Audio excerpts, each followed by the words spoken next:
Good afternoon, Crabs fans around the world and around the block, listening on the World Wide Web and on the radio. Crabs Baseball is on the air. This is the 80th season of Crabs Baseball, and we're all very excited here for the first Sunday game. My friend Liam Warner is on the air with me this afternoon. Liam, a crazy game last night, huh? Yeah, it was. Lots of offense on both sides, lots of craziness, very late game. Yeah, it was a few home runs. Very exciting. We've had an exciting couple of games so far, both very different games. The game on Friday was very well pitched. The game yesterday was not very well pitched. Yeah, I would say it was very well pitched yesterday. So, it was not, lots of offense. But lots of offense, and I was impressed by the Crabs, even though they ended up losing. They came back twice, down 5 runs at one point and down 8 runs at another point. Yeah, they did. They really they showed a lot of fight, which is something you like to see early on. I was very impressed with that, and of course the great exciting moment of the game was Javi Felix's home run in the 9th inning to tie the game. But unfortunately, things got away from him in the 10th. But still, a great ball game. It should be a good game today. The stands are filling up. And it's a little bit overcast today, but still a warm and pleasant afternoon for baseball. My favorite kind of baseball, Liam's least favorite kind of baseball. But I love day games myself. I do not. Yeah, so I'm happy. I don't have to wear my jacket. I don't have to put the heater on. It's a beautiful day. I like sleeping in, so. That's right. Well, yeah. I got to do that too. So. Introducing the players. Let me give you the line. Let's give you the lineup. Liam can give us the Seals lineup. So leading off for the Seals will be their right fielder Gino Hutchinson. Batting second will be the center fielder Jonathan Solano. Batting third and pitching for the Seals will be Blake King. He hit 2 home runs last night. Braden Matthews, the shortstop, will hit 4th. Jake Chisenkram, the left fielder, will hit 5th. Carlos Strain, the third baseman, will hit 6th. James Watson, the first baseman, will hit 7th. Ryan Napier, the second baseman, will hit 8th. And Easton Green, the catcher, will hit 9th. And it looks like we are having the national anthem. All right, let's go to that. And now, family, we ask you to please rise and table.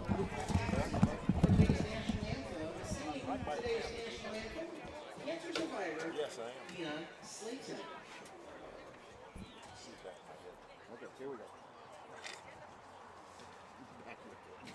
Oh, look, it's shining into the camera. Right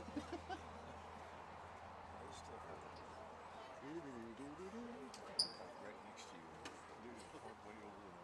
Yeah. I try to get the dog as much under cover of the trees as possible. Bag, picture. Huh? Did you get the eggs home in one piece? Did you get the eggs home in one piece?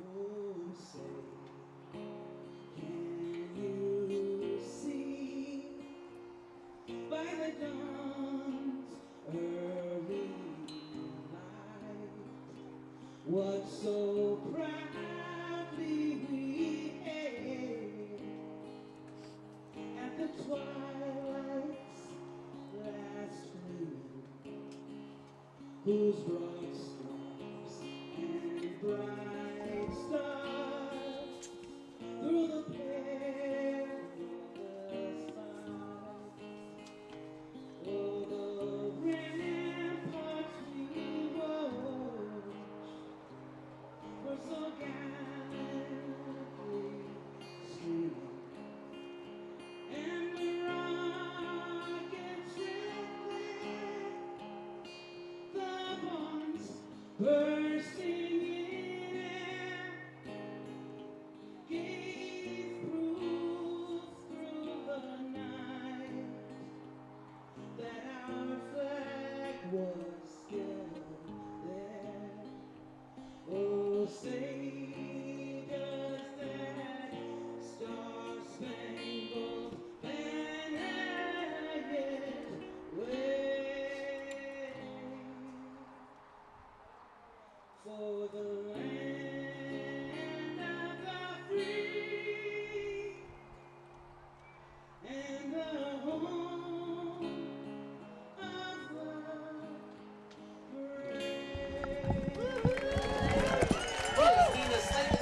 Wow, that was a lovely version of the national anthem. Yeah, that was very good. Very well done. Very nice. Do we have the name of that person? Not at the moment. Anyway, we'll get it. We should say it because that was special. All right, let me give you the lineup for the Crabs. Let's see, for our Crabs, it's Keenan Morris leading it off at second base. Victor Castaneda is batting second, and he is in right field. Billy Ham at first base bats third. Javi Lopez bats cleanup at third base. Troy Harding will be the DH. He'll bat fifth. Ji-Hee Lee will catch today and bat sixth. Blake Browning in left field bats seventh. Trent Keys in center field bats eighth. Colin Callahan, the shortstop, bats ninth. And on the mound for the Crabs, it's returning pitcher Nolan Long. And I don't know if we have stats on Nolan's last season or not. No, we switched stats providers, so we do not. But I remember he was very good. He was good, yeah. He was great last season.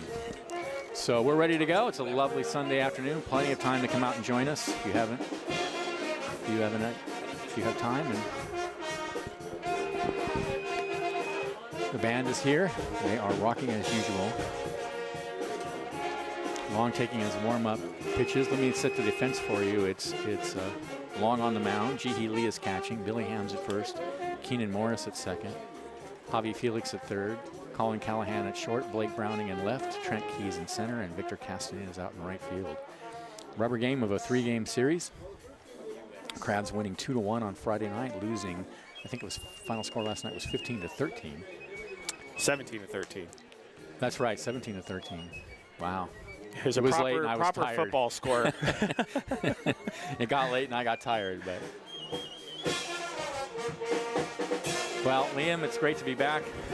Again, those 10 months when we're not together is kind of a bummer. It's great to be back on the radio. I do promise everybody I was here in the booth the last couple of games, but we have a lot of new stuff we're dealing with and had to perform other duties. But happy to finally be back on the mic with you. And we have a new friend in the booth with us on the radio, Mitchell Manji. Yes, Mitchell did a great job on Friday. Of course, some of you may have heard me and him do College of the Redwoods football together, and yeah, did a great job. How'd that football team do this year? Oh, they did great. Really? They did very well. They went to a bowl game and won the bowl game, their first bowl win since Wow, really? 1993. Yeah, the Corsairs football team did very, very well. Oh, that's cool. That was a really fun season. Folks at Providence Cancer Survivors here on Superhero Day. Superhero Day at the ballpark. All right. Starting things off for the Seals, right fielder, number 0, Gino Hutchinson. It's Superhero Day here at the ballpark. I don't really see any superheroes around, but it's their day, so Superman or Spider-Man show up. I bet they get in free or something. Here's the first pitch to Hutchinson by Long, and he rolls it out to second base. Morris has it. 1 pitch, 1 out.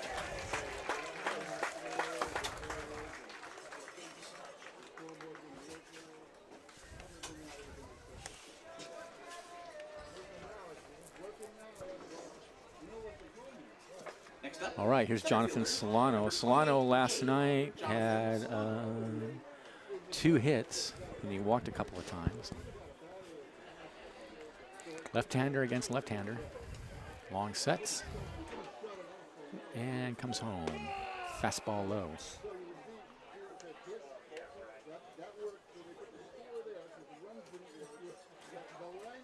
Umpires today, Michael Cowan at home plate, and then Zach Norton is on the bases. It is a 2-man crew today.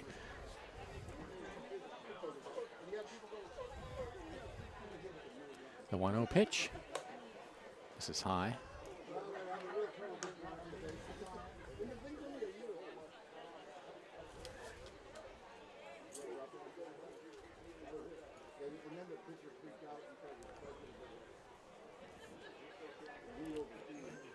The 2-0. Called strike on the outside corner. Good pitch.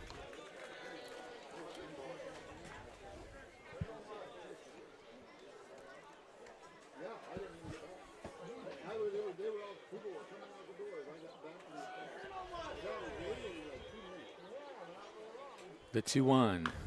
Tapped foul.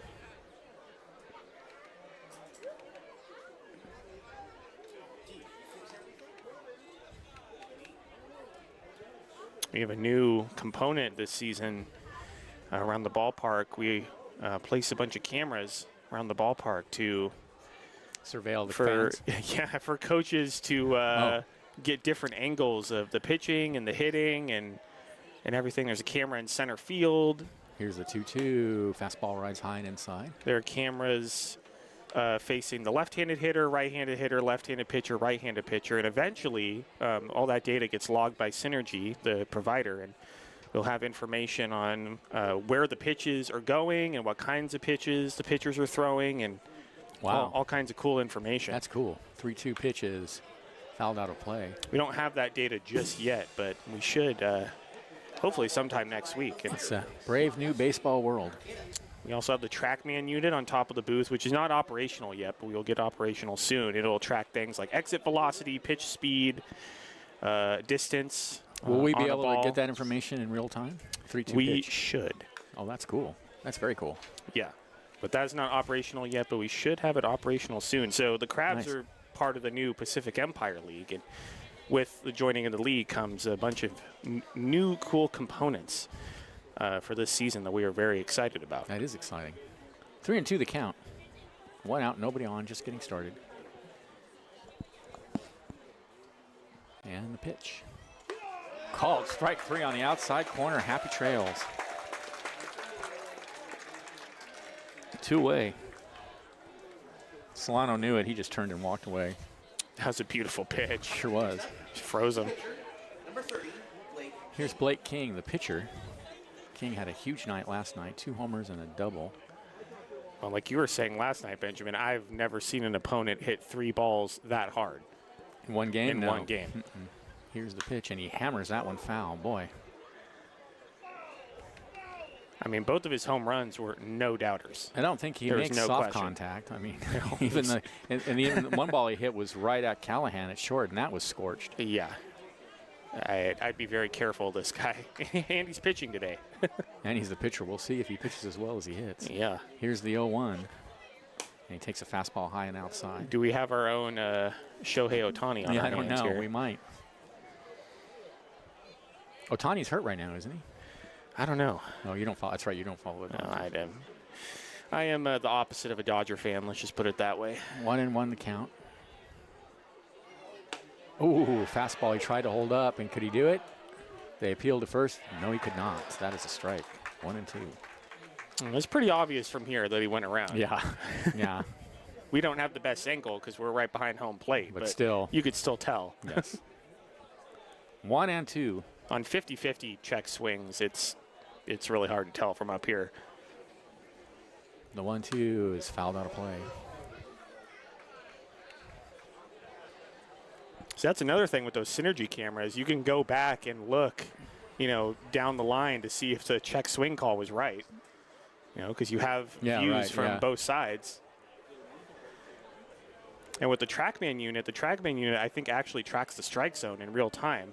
Uh-oh, for the umpires. So you can have real data, Benjamin, to yell at the umpire about. Now I'm going to get that in real time, huh? Yeah. Oh, that's great.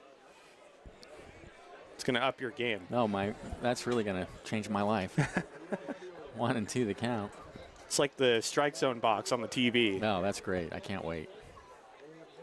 The 1-2 tried a breaking pitch, and he missed away with it. 2-2.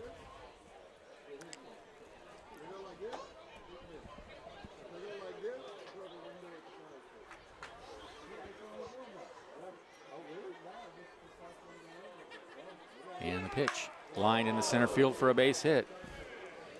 Yeah, this guy can hit. He sure can. Very quick bat. So King aboard with 2 outs. For the first time ever at the ballpark, they have mimosas at Beer Can Alley. Mimosas. Here's Brayton Matthews, the shortstop. Matthews last night. Actually, hey, he had a good night too last night. He had 3 doubles and a single. I mean, he scored 17 runs. I think Yeah. just about everybody in that lineup was doing something. Yeah. It was an error-filled game, too. I think there were like 10 combined errors on It was a pretty sloppy game both last night, sides. to be honest. Yeah. Next pitch misses outside, catches the outside corner actually for a strike.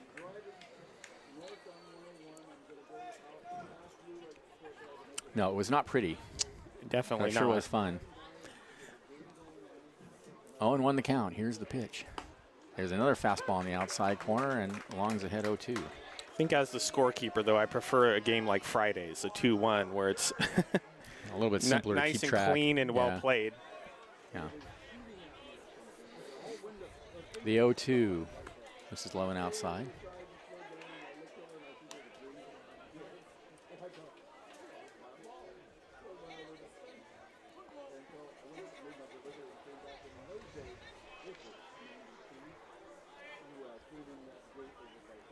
A ball and 2 strikes to count. King over at first. Modest lead. Here's the pitch. Ooh, and he just gets a piece of it and fouls it up against the backstop.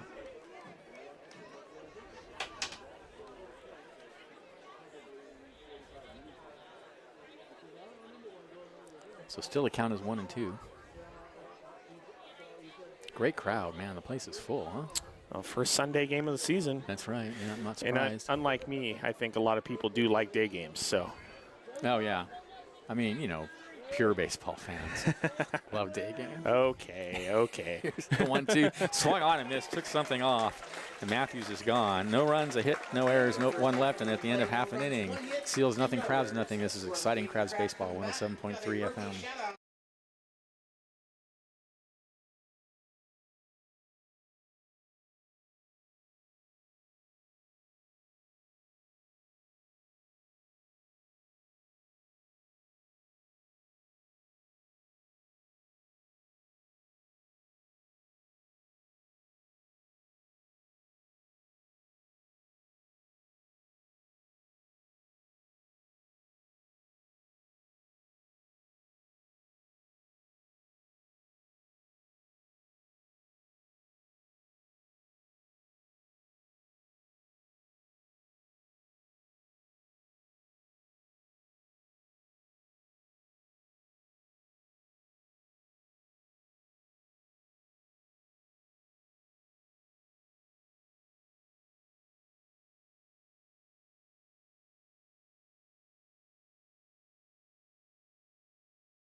Jesus. Welcome back to the ballpark. Bottom of the first inning. It'll be Morris, Castaneda, and Ham for the Crabs against Blake King, right-hander on the mound for the visiting San Francisco Seals, who are actually wearing Seals uniforms today. Last night they were in Giants get-ups for some reason that I have not yet determined. I think the Seals, they just they like to change it up. They like to change up their uniforms. They like to change up their numbers. Yeah. And now leading the lineup for your Humboldt Crabs. So defensively, it's Blake King on the mound. Easton Green is the catcher. James Watson at first. Ryan Napier at second base. Carlos Drain at third. Brayton Matthews at short. Jake Chisingkram in left field. Jonathan Solano in center, and Gino Hutchinson is in right field. Here's the first pitch to Morris. Takes high, 1-0. Last night, Morris had a good night, actually. 1, 2, 3. 3 hits with a double. Takes a strike on the outside corner.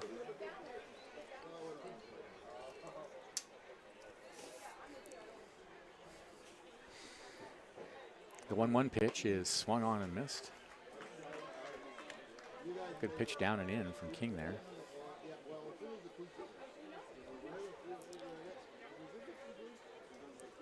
The 1-2 to Morris. Grounded in a hole on the right side and through for a base hit.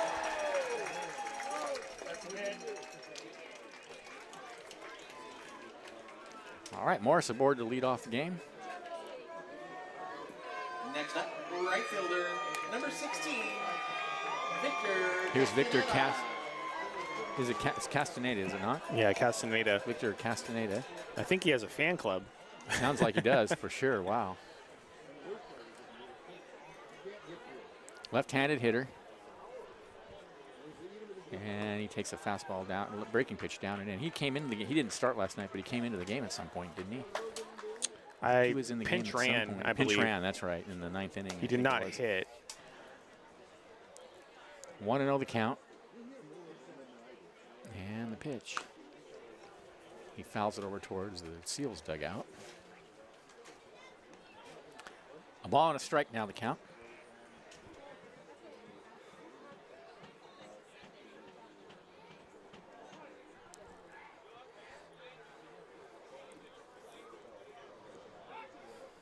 Throw over to first, and Morris is back.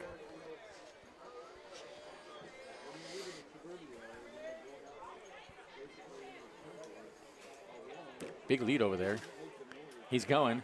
The pitch is down low. The throw down the second's not going to be in time. So it's a stolen base for Keenan Morris. So I'm glad to see the Crabs. They always are aggressive on the bases this season already. I believe John Bryant, the third base coach, he's in charge of the base running. And yeah. Ever since he's been in charge of that, the Crabs have been very aggressive. It's good because it forces the other team. Oh, a nasty breaking pitch, and he's way out in front. 2-2. It forces the other team to make the play, you know. And many times they don't. Well, nobody told me last night that he pinch hit, so. 2-2 pitch, way outside. 3-2. Just pass it. You pinch ran. I know. But you didn't hit. But I had him in here being at back afterwards, so.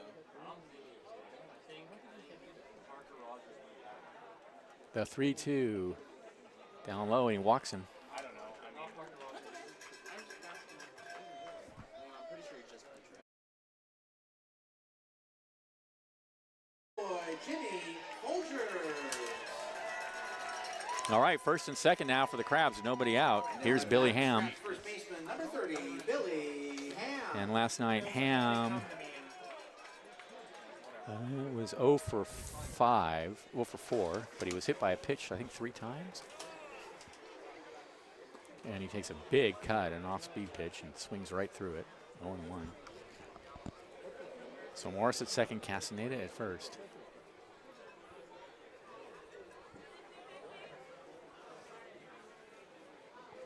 And there's a pitch that just misses low.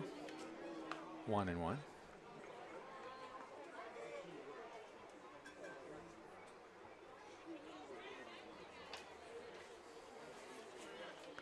One breaking pitch, misses low again. Boy, that was a close pitch. I think King thought he had it. He kind of shook his head. 2-1 now to Billy Ham. Here's the pitch. That's a strike right down the middle.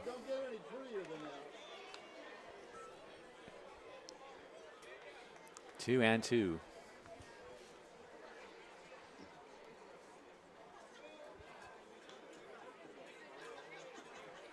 Here's the pitch.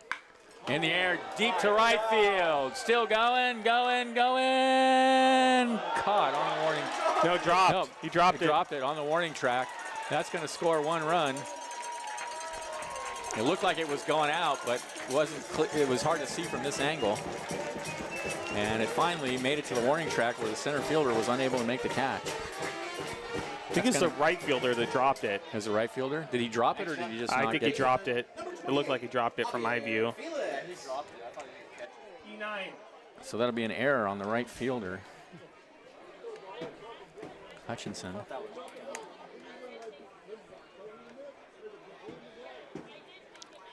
One run is in. There's a line drive in the right field. Hutchinson has it this time. And they throw back behind the runner at second to no avail. So 1-0 Crabs.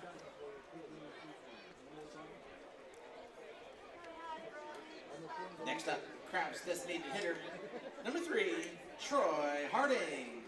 So Felix lines out to right field. 1 away. And here's Troy Harding.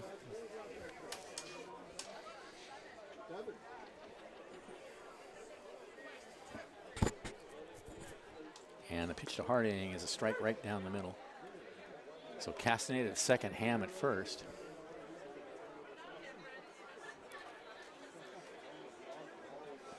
One out, 1 run is in. Here's the pitch. This is low.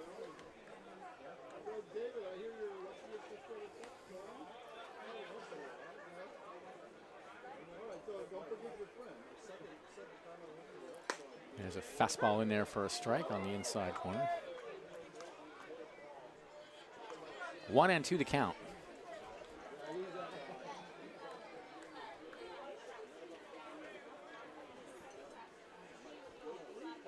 And the next pitch misses outside.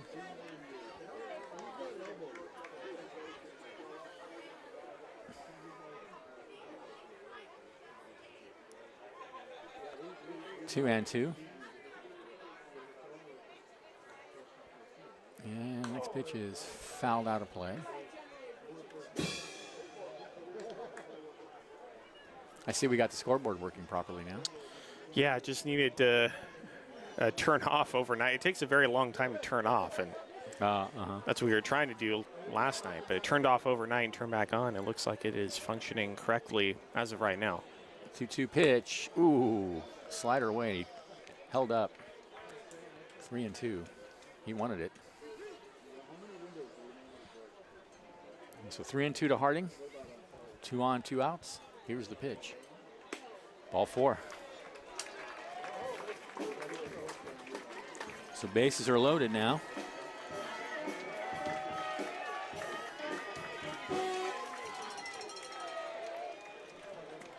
Next up, the catcher, number 7, Jihee Lee.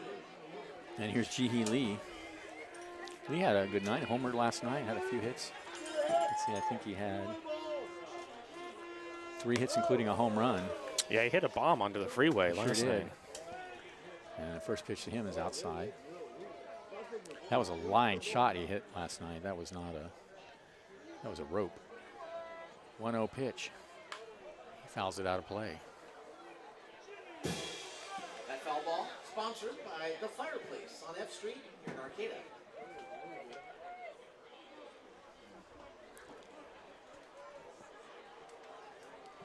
One and 1 the count. Next pitch is low, 2-1.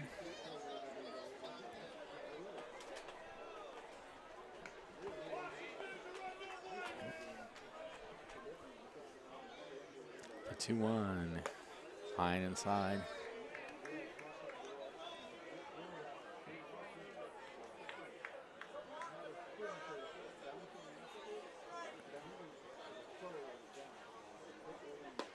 The 3-1 is in there for a strike. 3-2. Michael Cowan's giving a lot on the inside bar of the plate so far. Here's the pitch. He reaches out and slaps it foul. That was ball 4, I think. Yeah, I believe you're right.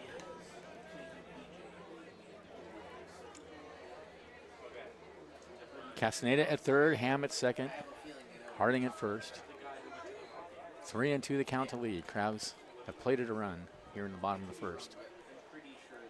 Here's the pitch. Oh, swung on and missed at a high fastball. 2 away. And here's Blake Browning. Number 10, Blake Browning.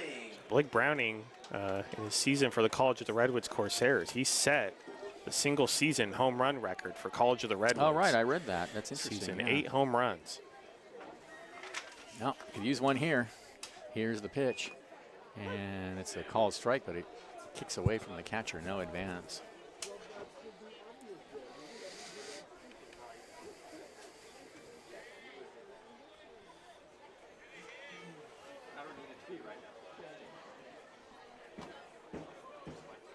The 0-1. Breaking pitch on the inside corner, 0-2. A couple of CR guys on this team, Blake Browning and Parker Rogers. They've both hit pretty well so far. It's cool, too, because the fans like it when there's a good number of local players on the team. Yeah. The 0-2 is grounded on the hole towards third. He's got it. Throw to first in time, and that ends the inning. Crabs get a run on 1 hit. There was an error and 3 left, and at the end of 1, Crabs lead 1-0. This is exciting Crabs baseball, 107.3 FM.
All right, back at the Arcata ballpark, thanks to Crestmark Millwork. Crestmark Millwork is a local manufacturer of custom cabinetry and millwork for commercial projects throughout California and Oregon, creating signature elements of extraordinary spaces since 1997. Crestmark's amazing creations can be seen on their website at www.crestmarkmillwork.com. Top of the second inning, it'll be Chisonkram, Drain, and Watson for the Seals. Crabs leading 1-0. Nolan Long out on the mound. Chisonkram had a pretty good night last night. As you said, everybody did more or less. He had 3 hits, I believe, including a double. Here's the pitch. And he takes a fastball, letter high for a called strike. A pretty high strike zone today. Yeah, it's a pretty big one for Michael Cowan so far. Like I said last inning, a lot on the inside part of the plate. Yeah. The 0-1 swung on and missed at a pitch away, 0-2. Just like in MLB, we need to be tracking the umpire strike zones and giving them grades. 0-2.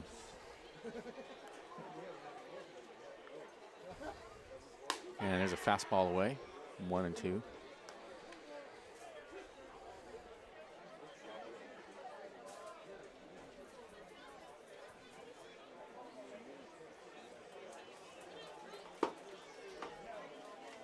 The 1-2 swung on and missed. They're going to have to throw to first to complete the play, and they do. Third strikeout for Long. And a shout out to Ethan from Letitia. Happy first anniversary to my wonderful husband. I love you even though you load the dishwasher like a raccoon on meth. Love, your feral wife. Ethan, I think your wife and mine might know each other. Carlos Drain. At bat, number 38, third baseman, Carlos. Let's see, how did Drain do last night? He had 4 hits, including 2 doubles. Takes a pitch away, 1-0.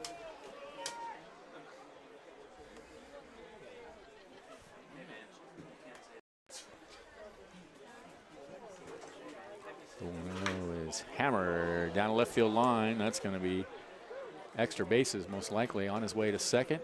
Here comes the throw in. It's not going to be in time. That's a double for Drain. Just pulled it right over the third base bag. Hey, if you got a shout out you want to get to the booth, make your way over to the souvenir stand to wish him a happy birthday. So Drain out at second, 1 out. Here is Watson. At the souvenir stand, He didn't play last night. with 80th season apparel.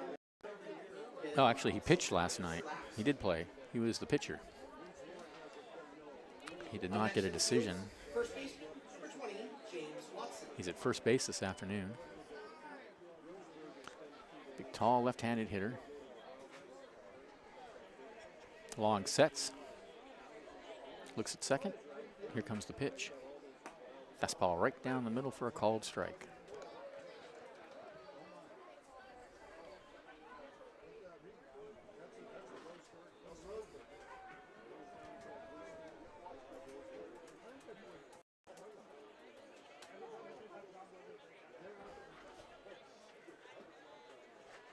Here's the 0-1. That's a fastball letter high for called strike 2.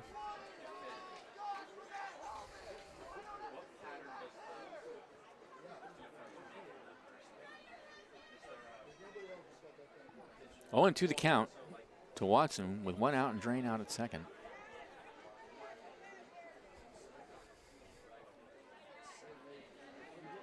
Here's the pitch. That one got away from him, and it's outside, low and outside.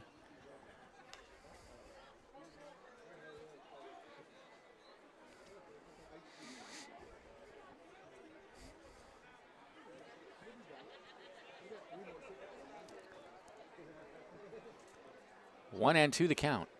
Long deals, and that's popped out of play.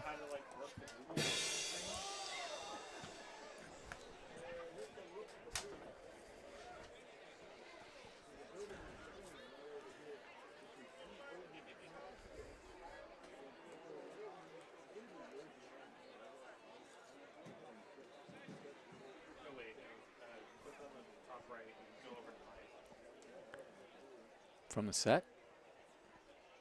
Look out at second, and here's the pitch.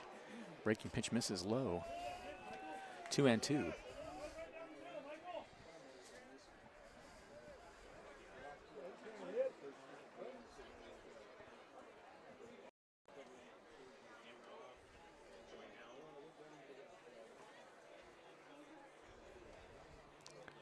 Two-two pitch. Fastball right down the middle, called strike 3. Happy trails. 2 away. Next up, second base. And here's Ryan Napier.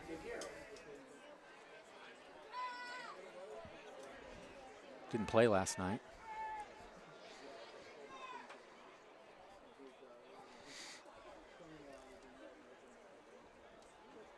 Long from the belt, here comes the pitch.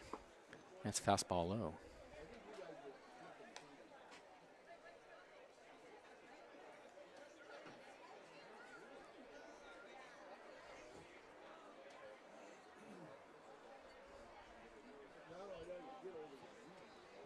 One and 0 the count. And there's a fastball in there, knee high for a called strike.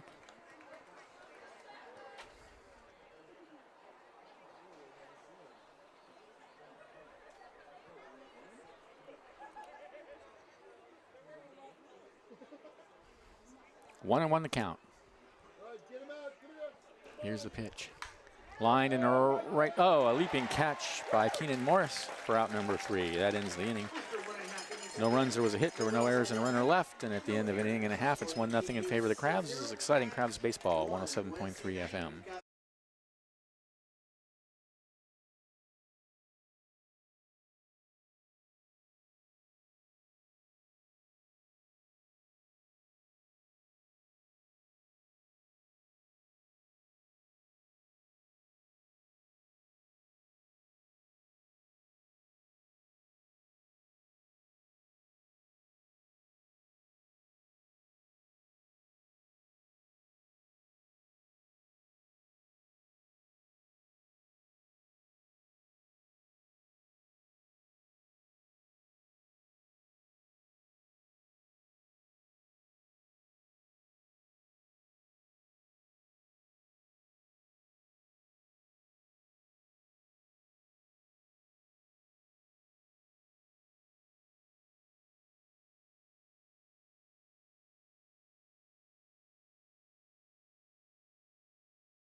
All right, we are back. Bottom of the second inning, it'll be Keys, Callahan, and Morris for the Crabs, leading 1-0. Thanks to Compass Community Credit Union, sponsor. We're happy to point to you towards a better banking experience. Visit their conveniently located branches in Arcata and Eureka or online at compassccu.org. Number 1, Trent Keys. So here's Keys.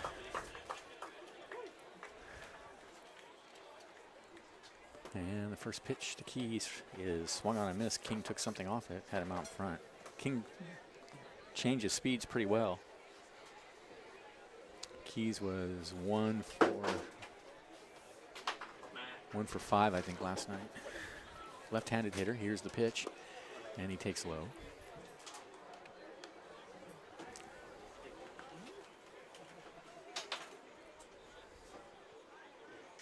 The 1-1.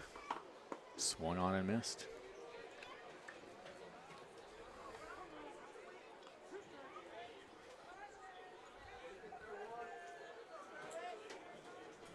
The 1-2 hits him on the foot. He's fine.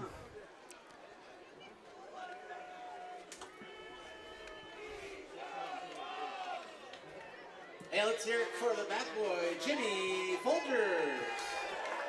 So Keys at first. Here's Callahan. Next up, the shortstop, number 2, Colin Callahan. Callahan last night was 1 for 5.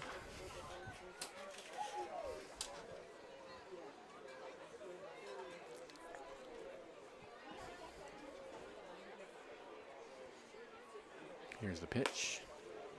In there for a strike on the inside corner.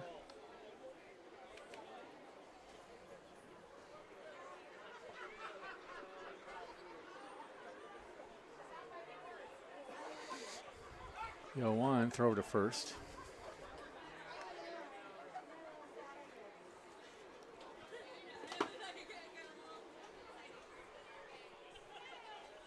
Next pitch is popped high in the air, right behind second base. Shortstop calling for it, and he has it for out number 1.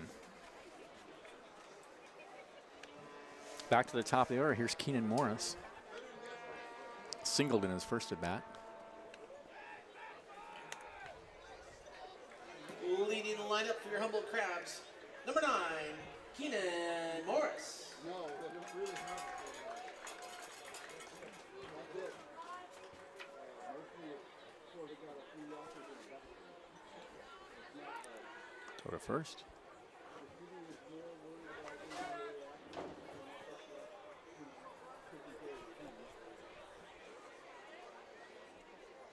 And the runner goes. The pitch is outside. The throw to second is in time. He's a dead duck. Great throw by Glean. 2 away.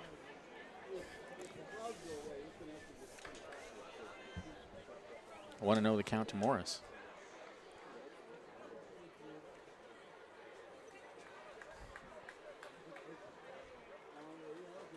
1-0 is high.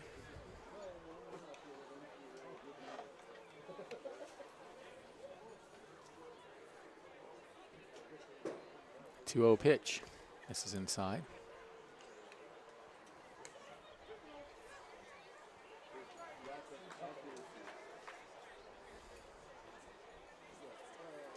Three-0. Walked him.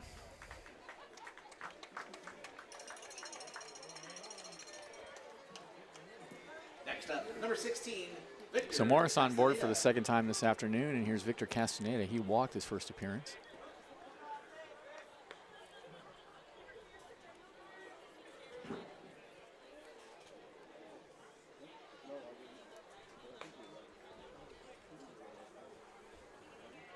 Morris has a good lead over at first. And there's a breaking pitch taken for a strike, belt high on the outside corner.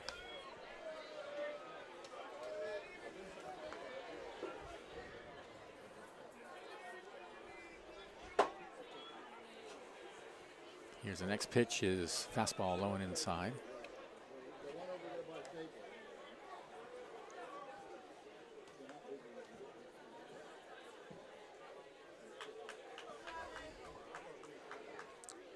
The 1-1.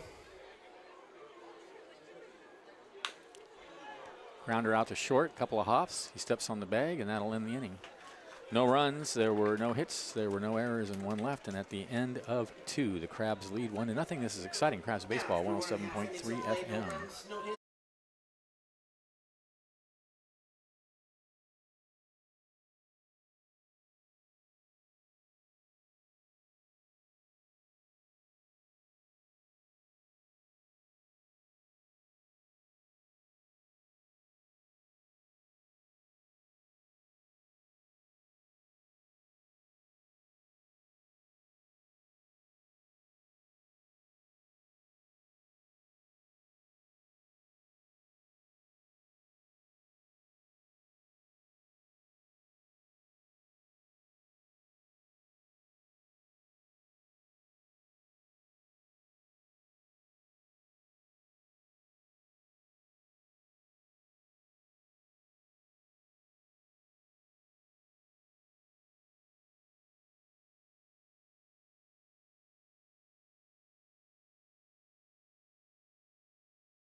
All right, back at the ballpark, top of the 3rd inning.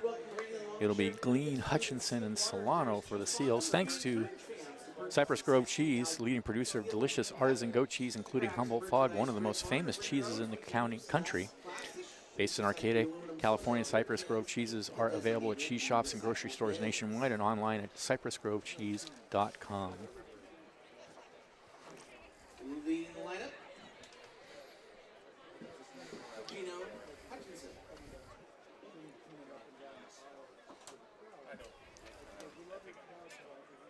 Here's the pitch.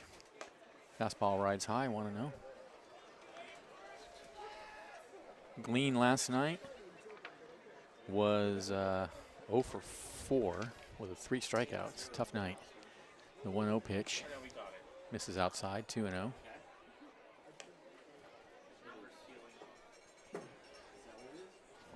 This is Glean. You just needed a number of a player from last night. 1-1 the count. Here's the pitch. Ooh, he chases a fastball away. 1-2.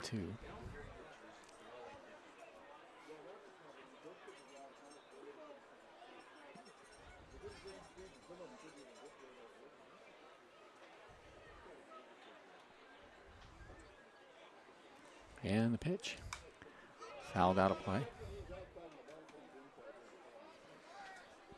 That foul ball brought to you by the Fireplace on F Street here in Arcata. I have 1-2 is the count. Is it 1-2 or 2-2? I have 2 and 2. 2-2, excuse me.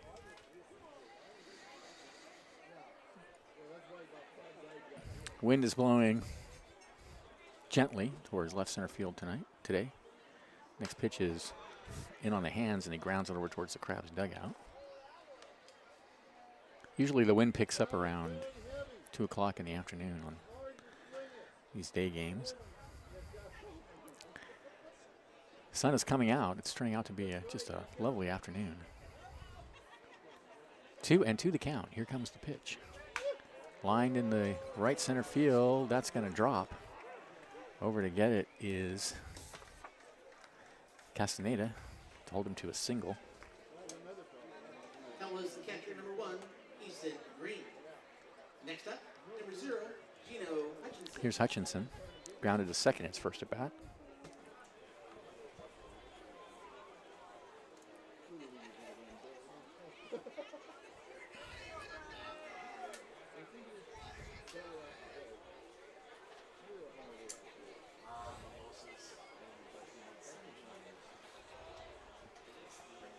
And the pitch.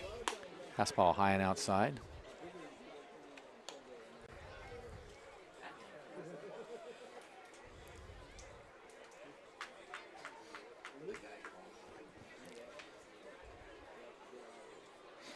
The 1-0 pitch. Hit in the air to shallow center field. Coming in is Keys. It's going to drop in front of him. So that's a base hit for Hutchinson. That puts runners on first and second with nobody out. Next up, number 20. Trent Keys has had a hard time in the outfield. Yeah, he misjudged that one. Yeah. I mean, last night he had the ball drop right in front of him that ended up to be the game-winning That's runs. right. That's right. And that one there was playable. He just he didn't see it. He lost it in the lights. It looked like the sun. Well, last night. Oh, last he night. lost yeah. it in the lights. Oh, for sure. Yeah, yeah. And he squares to bunt and takes a strike. Solano struck out looking his first at bat.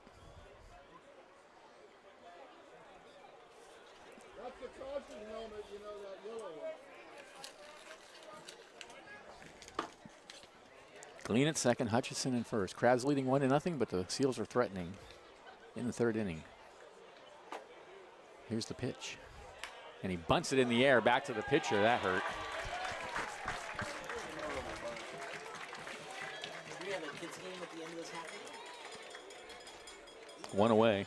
That is not what he was intending to do. I don't believe sure. so. So here's King. Next up, number 30. The last guy you want to see up there with runners on. Yeah, it's a bit of a scary sight.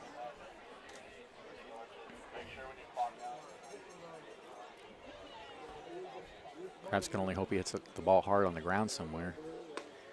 Fastball on the inside corner for a called strike. Knee high, and he didn't like the call much.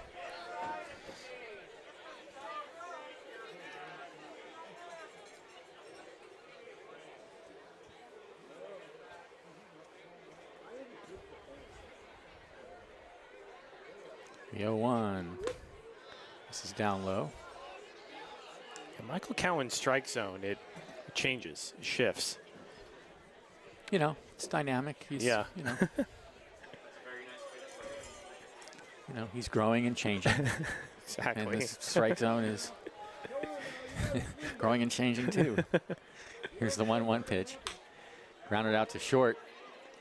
Over to second for one. Back to first. And the Crabs turn a 6-4-3 double play. Just what the doctor ordered. That ends the inning. No runs. There were 2 hits. There were no errors. And 1 left. And at the end of 2.5, the Crabs lead 1-0. This is exciting Crabs baseball, 107.3 FM.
Welcome back to the ballpark.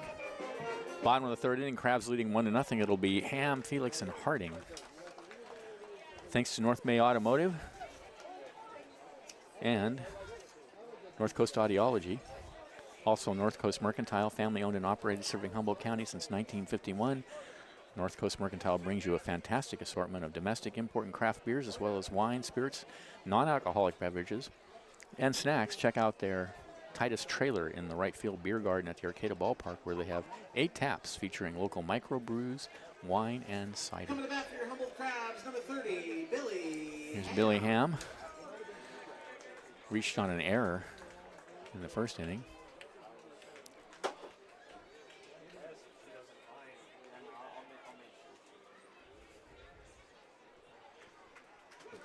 No runs, 4 hits, 1 error for the Seals. 1 run, 1 hit, no errors for the Crabs. Here's the pitch from King, and it's a fastball that misses inside. It's parked literally right in front of The 1-0 misses down low. That's the parking spot I always try to get.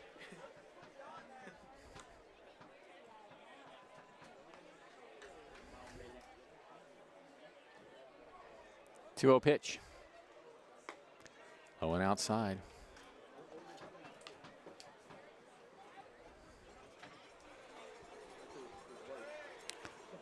The 3-0. Swinging 3-0. Swings right through it. 3-1. Next pitch is way outside, and he walks in.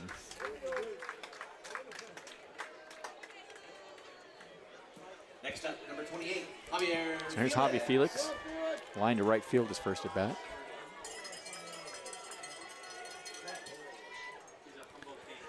Hit that big home run in the 9th inning to tie the game last night over the dead center field. I think that's his first home run for the Crabs in 2 seasons. Yeah, I think so too. That was quite a moment. Here's the pitch. Hits it on the ground towards third, and it's off his glove, picked up by the shortstop. No throw. That'll be an error on the third baseman, Drain. He had 2 errors last night.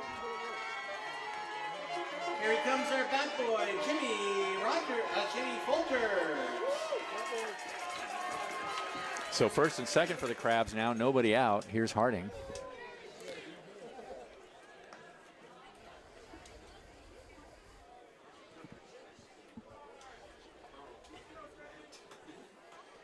And the pitch. Taken on the outside corner for a strike. At bat number 3, Troy Harding.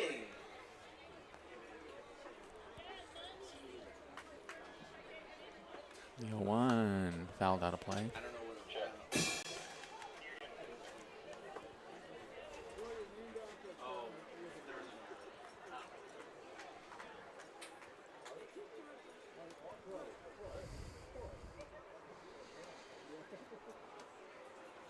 The 0-2.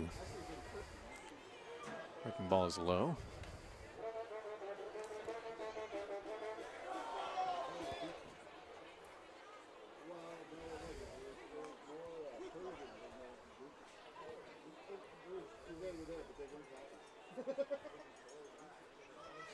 The 1-2 hit high in the air and deep to left center field.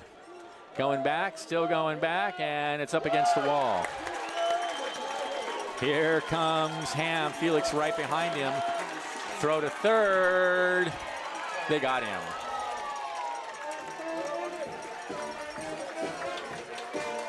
Nice play by the shortstop there, but a 2-run double for Harding.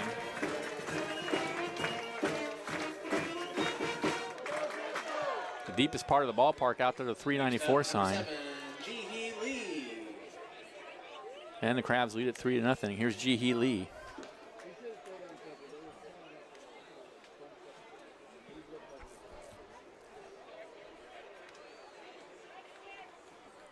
And it hits him on the back, a breaking pitch. He's fine.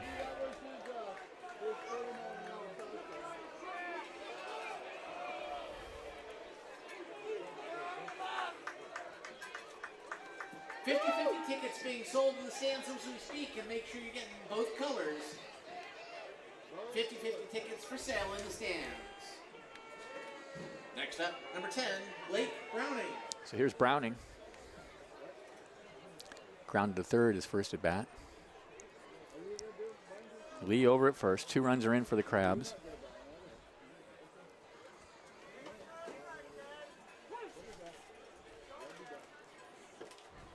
Here's the pitch. Ooh, called strike on the outside corner. Good fastball.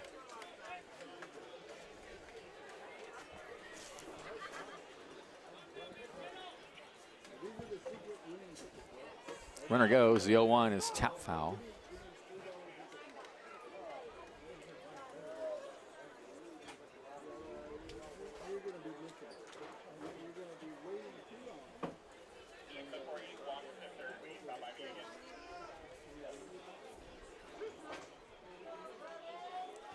No balls, 2 strikes to count.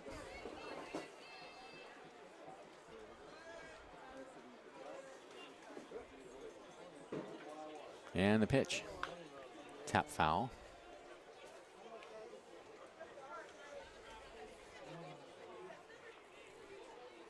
So still a count is 0-2 to Browning. Nobody out.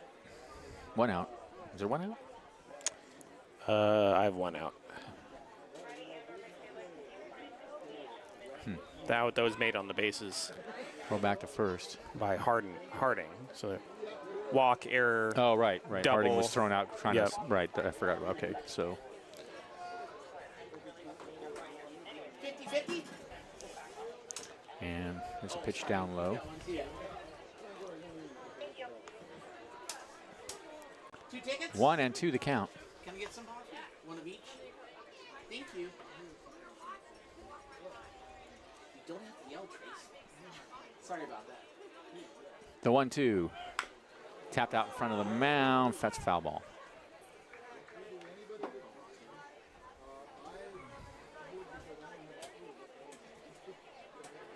Thank you very much.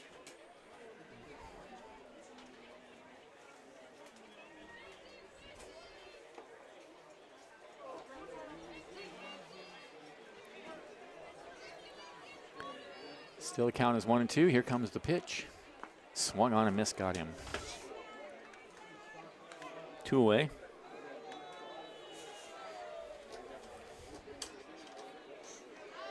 And here's Keys. Next up, number 1. Hit by a pitch, his first appearance.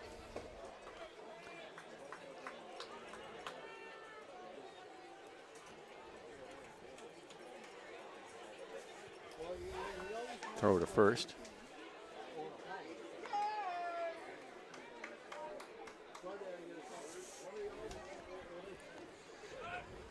That pitch is in the dirt. The runner goes, and he will steal easily without a throw.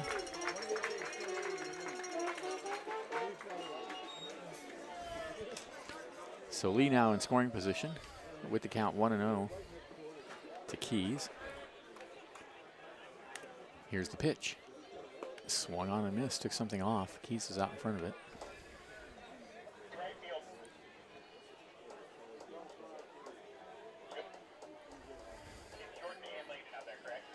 The 1-1 in the air to left center field and caught by Solano, and that'll end the inning.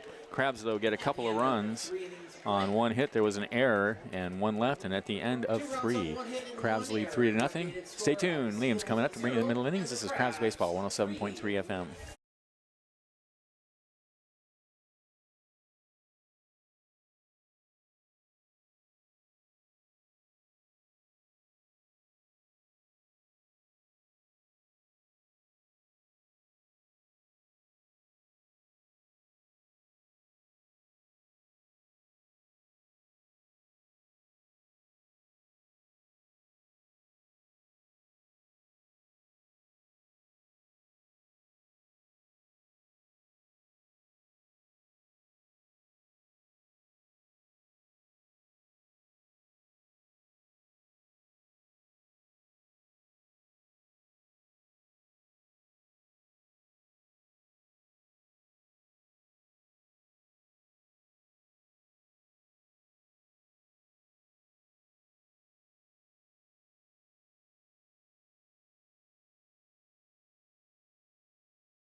All right, welcome back. Top of the 4th inning. Crabs leading 3-0, and here's Liam. Thank you, Benjamin. Nolan Long still out on the mound for his 4th inning of work. He will face Braden Matthews, Jake Chisenkram, and Carlos Drain. Overcast day here at the Arcata Ballpark, low 60s. Pretty nice day. And luckily, I believe there's some rain forecasted for tomorrow, but the good thing is that is an off day. Monday and Tuesday are both off days. Next game is Wednesday. But that is the only Tuesday off day this entire season, I believe. The rest of the Tuesdays on the schedule are filled. Pitches high and outside, 1-0 to Braden Matthews. And I'm joined by a special guest, my brother, Finn Warner. Hello. Arcata High Tiger. 1-0 pitch is swung on and missed. It's 1-1. Man, that game yesterday was interesting for sure. It was wild. There's a lot of stuff going on. 17-13 final score. 10 combined errors. The 1-1 pitch is outside. A lot of hit by pitches. 4 home runs at least. I mean, there was some baseballs that were barreled up. And we expect more home runs to be hit this year. More on that later. The 2-1 is fouled off to the right side. It's 2-2. Crabs played with different baseballs last season than they normally have. And Crabs coaches I talked to said the ball seemed very dead. Just did not have the same amount of jump. I mean, just carry off the bat. Watching the games, you could tell. And they switched to different baseballs this season. The 2-2 pitch is a fly ball out to center field. Keys going back, now coming in. It's going to drop in between the left and center fielders for a base hit. So Matthews with a leadoff single.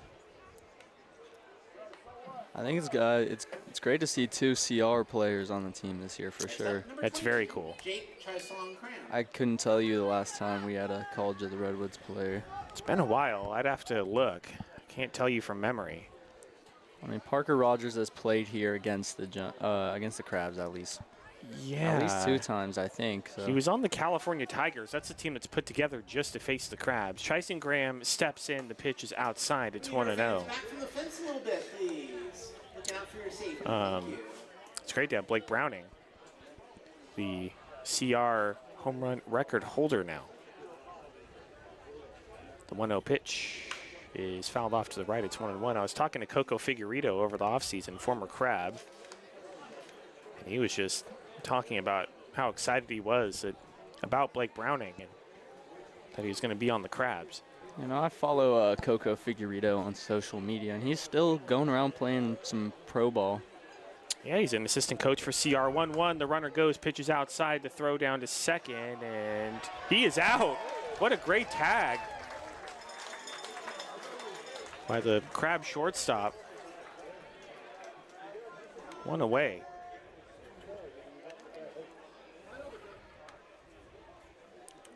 Coco Figueredo most recently played for the Schaumburg Boomers. Yeah, I don't know if he's going to play any professional baseball this season. I could not tell you what league that is, but it's pretty cool. 2-1 pitches, high and outside, 3-1. Great tag by Keenan Morris, Crab's second baseman, there on that caught stealing.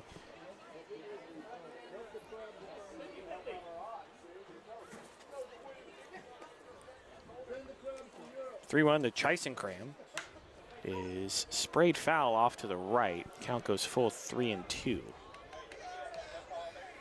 But with the baseballs, as we were talking about earlier, the Crabs switched to new baseballs this season, the KJ Pearls. And I was doing some research for an article for the program, and they are designed to around the same specifications that Major League baseballs are designed to. And as we know, the 3-2 pitch is high and outside, ball 4. As we know, a lot of home runs in Major League Baseball, so expect the ball to have a little more carry this season, the home run numbers to be up a little bit more, and we saw a couple from the Crabs last night, so that's a good indication. I think most people who go to Crabs games, they don't know how expensive baseballs are. Oh, Baseballs cost a pretty penny if you want pearls. I don't know how much the team spends on baseballs, but I'm sure it's a lot. I'm sure it's a lot too. That's going to bring in Carlos Drain, 1 out. Runner on first. Pitch to Drain is in there for a called strike. It's 0-1.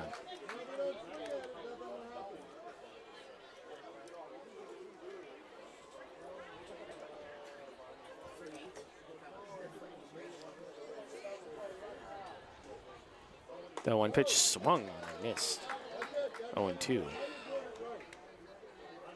Outside fastball there. Drain offered that.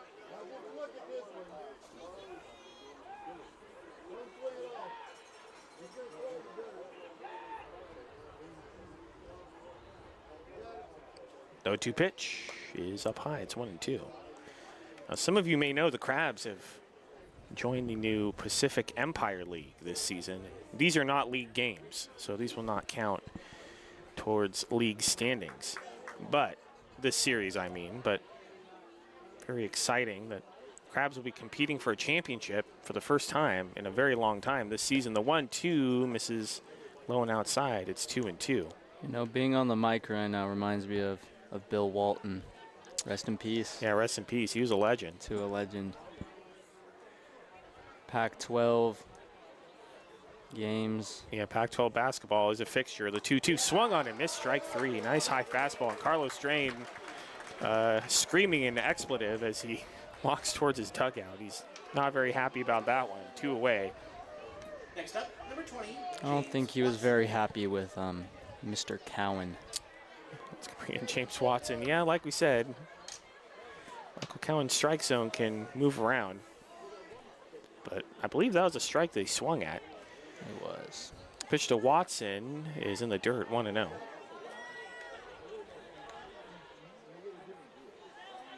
The new Pacific Empire League, it'll feature teams like the Healdsburg Prune Packers, the Solano Mudcats, the West Coast Kings, Medford Rogues. Crabs will be going on the road in league play. The 1-0 is in there for a called strike. It's 1-1. Crabs' first league game will be on the road in Lincoln on June 18th. And the league games will matter, because the top 2 teams in the standings will go to the Pacific Empire League Championship Series late in July. The 1-1 is dribbled fouled on the first base line. It's 1-2. When I saw Nolan Long was starting pitching this game, I was pretty excited because he was exciting to watch last year. He was very good. Cameron Sasso, a Crabs returner, pitched very well on Friday night.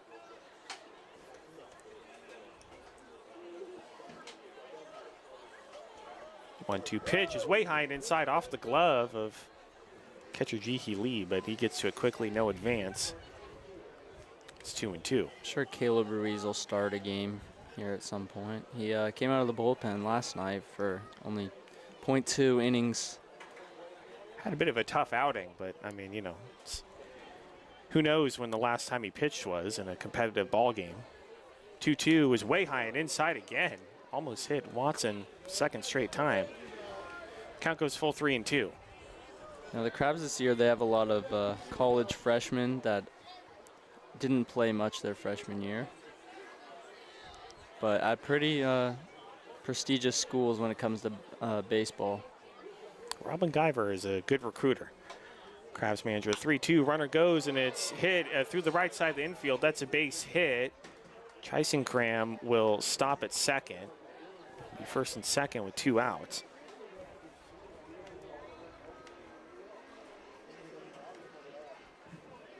I think every Seals player has a different jersey on. Maybe it's a different shade of blue, or Yeah, they have the letters are different, the numbers are a different color. They don't have a whole lot of consistency as far as uniforms go. Ryan Napier will step in. First and second, 2 outs. Crabs lead 3-0. Top of the 4th inning. Pitch to Napier is in there for a called strike, and it's 0-1. It's the beauty of baseball, though. You don't need to put that much money into it if you want to play. It's a pretty widely accessible sport. It's not like hockey. 0-1 is way outside. It's 1-1. Yeah, hockey equipment is expensive. I can't imagine being a parent and you have like multiple children that play hockey. You gotta get all that gear for them. Hockey's an incredibly expensive sport.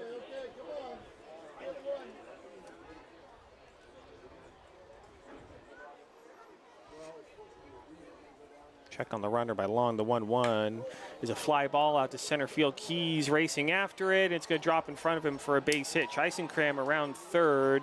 He's going to score, and it is 3-1.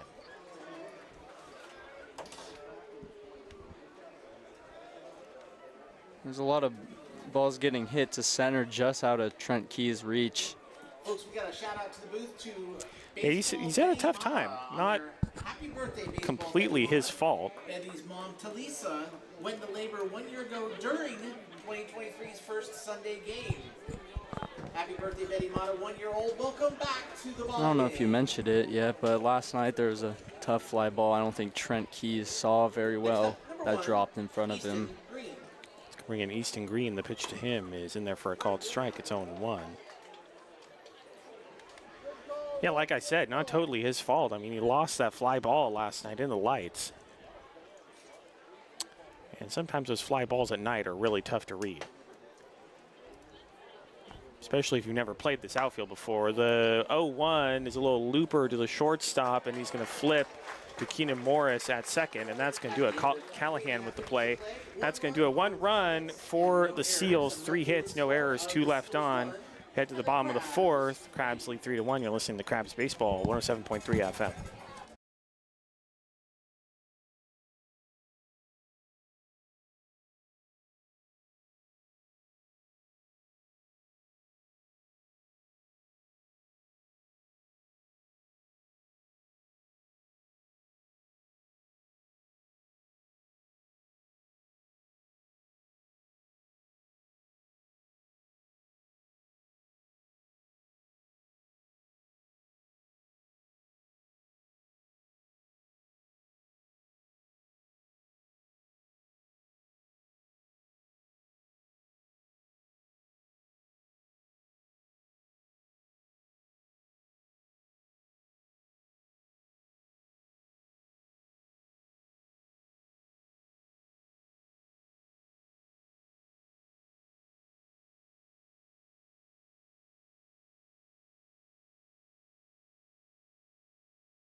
Welcome back to the ballpark. Bottom of the 4th inning. Crabs lead the Seals 3-1. And due up, it will be Colin Callahan, Keenan Morris, and Victor Castaneda against Blake King out for his 4th inning of work. Up at the plate for your humble Crabs, number 2, Colin Callahan.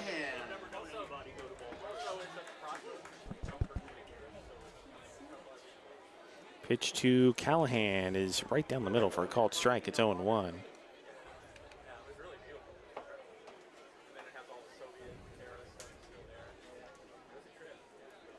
The 1 pitch misses outside, 1-1. The thing I like about Blake King is that he works quickly. He would not be an issue in the pitch clock era. The 1-1 is lined fouled on the left field line. It's 1-2.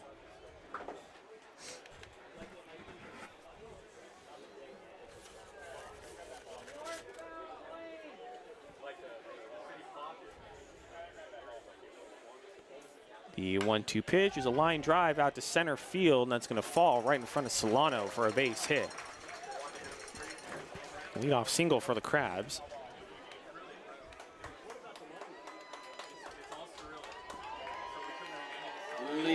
And that's going to bring in Keenan Morris. And our bat boy, The Arcata native. Brother of former Crab, Aiden Morris. Yep, both brothers played for Santa Rosa Junior College. Wonder how Aiden Morris is doing. Yeah, I hope he's well. Throw over to first, and Callahan back in safely.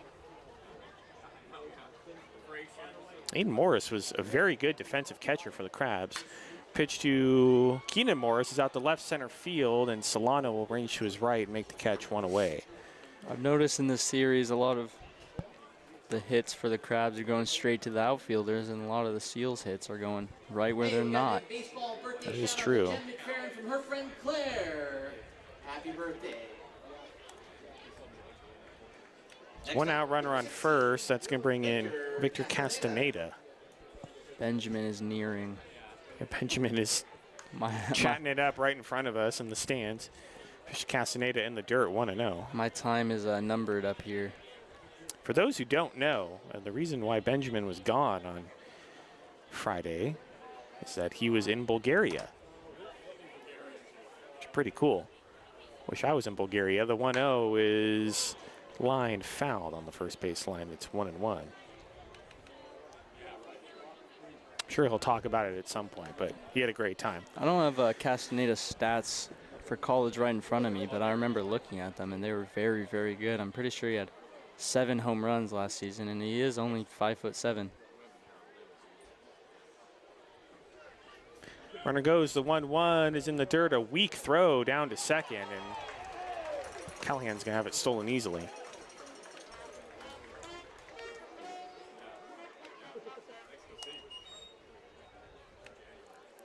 So 2-1 count to Victor Castaneda, runner at second with only 1 out. Thank you. 2-1 pitch, misses outside. And it's 3-1. First thing I saw on Saturday, which was my first day here, was in BP, Victor Castaneda hitting a ball on top of the scoreboard. Yeah, he's had some fun BP moments. The 3-1 is lined foul right into the seating area behind the visiting dugout. 3-2. Oh, I see. I have a usurper. Benjamin is back, and now He's Finn has to lurking. vacate. He's lurking behind me. Oh, Benjamin is letting Finn stay. Thank you. The 3-2 is a my high drive to God. right field. The right fielder He knew it. going back. I He's looking called up, it. and that ball is gone. Did I not kind of call it? Victor Castaneda with a 2-run shot to right field, almost right where Finn said he hit it during batting practice, but to the right of the scoreboard My instead of on top gosh. of it. And the Crabs lead it 5-1. You know, Castaneda knew it as soon as he hit that ball. He strutted out of the box very slowly. Hey, I said there are going to be more home runs this season. I think that's going to come true. I mean, we did not have any home runs last season at this point. already have 3. That's a powerful guy right there. Man, He's not the biggest, but and no doubters too, all of them. he packs a punch for sure. That brings in another guy who can hit the ball far, Billy Ham. And now, number 30, Billy Ham. So still only 1 out in the inning. Fisher Ham is way outside and over catchers. I mean, way past the catcher. I mean, Blake King is smiling out there. didn't even make an effort to get it. The catcher just stayed right in his squat. Just a bit outside. Easton Green. 1-0 pitch is in the dirt. It's 2-0. I think he may be a little rattled out there. Oh, I would be. No, in MLB The Show, when I give up home runs like that, I'm a little rattled. The 2-0. In there for a called strike. It's 2-1. You can kind of tell when teams come here and they don't have much pitching, and I'm pretty sure that's the Seals. Well, Sundays, that can happen. Pitches swung on and missed. It's 2-2. I think Blake King's just trying to get it out over the plate.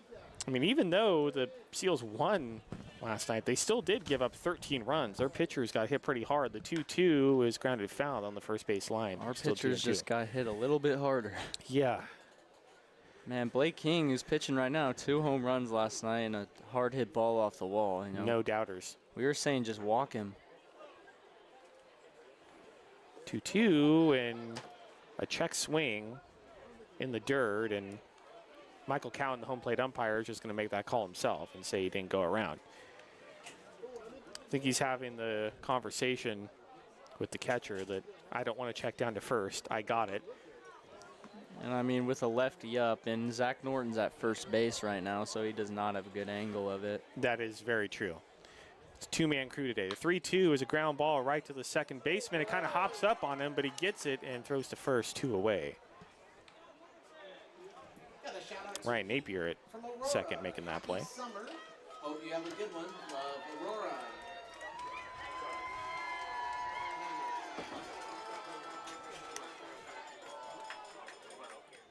Next up, number 28. Let's bring in Javi Felix. Javier Felix. Like we said last night, he hit his first home run in 2 seasons, I believe.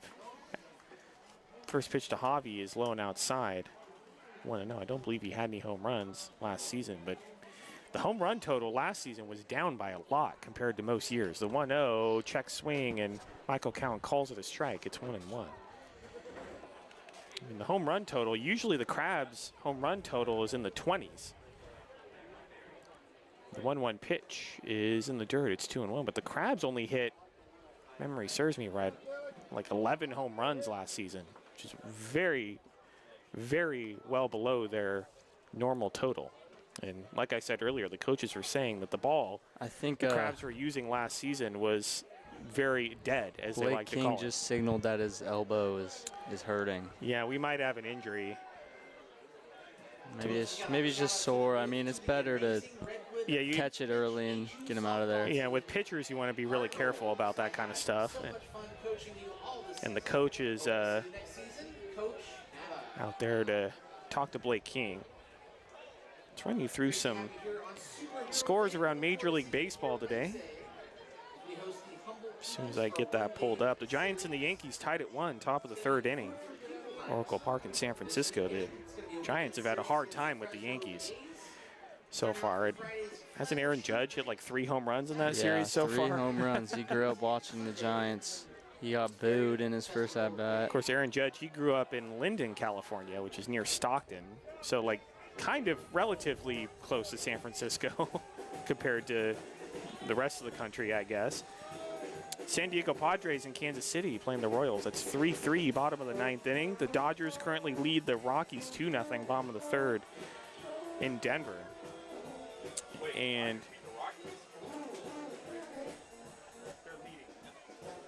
it looks like Blake King is going to come out of this ballgame. So we are going to go back to the studio for a break. You are listening to Crabs Baseball, ESPN 107.3 FM.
Welcome back to the ballpark. We are in the bottom of the 4th inning. The count is 2-1 on Javi Felix.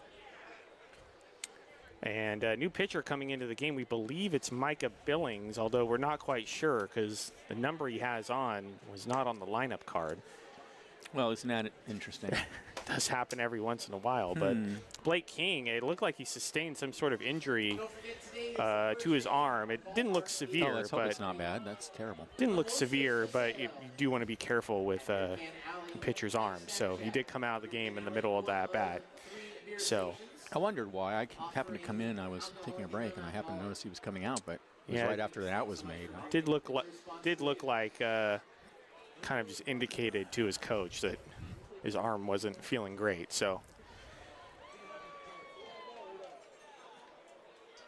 we wait for Micah Billings, we think, to make his warm-up pitches.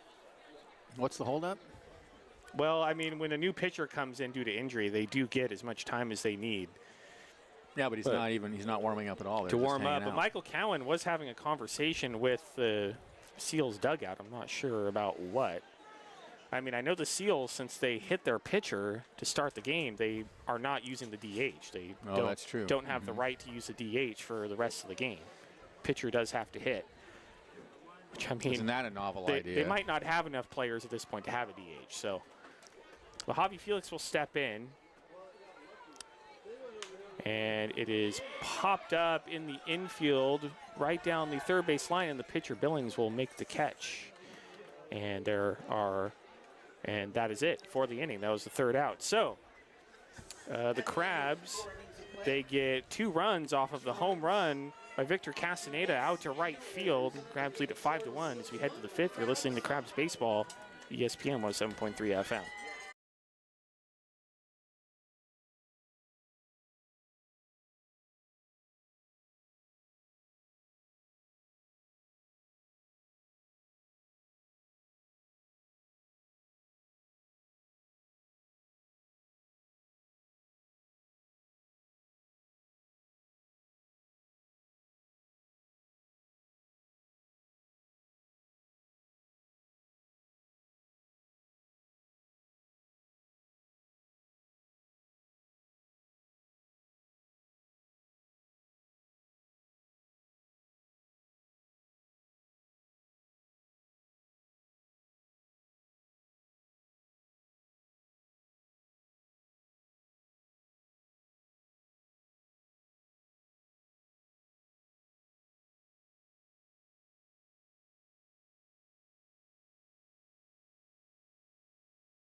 Welcome back to the ballpark. Top of the 5th inning. Crabs lead the Seals by a score of 5-1. Nolan Long remains out there on the mound for his 5th inning of work. He pitched a good game so far, giving up 7 hits, but one of those has come around to score. He will face Gino Hutchinson, Jonathan Solano, and the pitcher spot, which we believe is Micah Billings.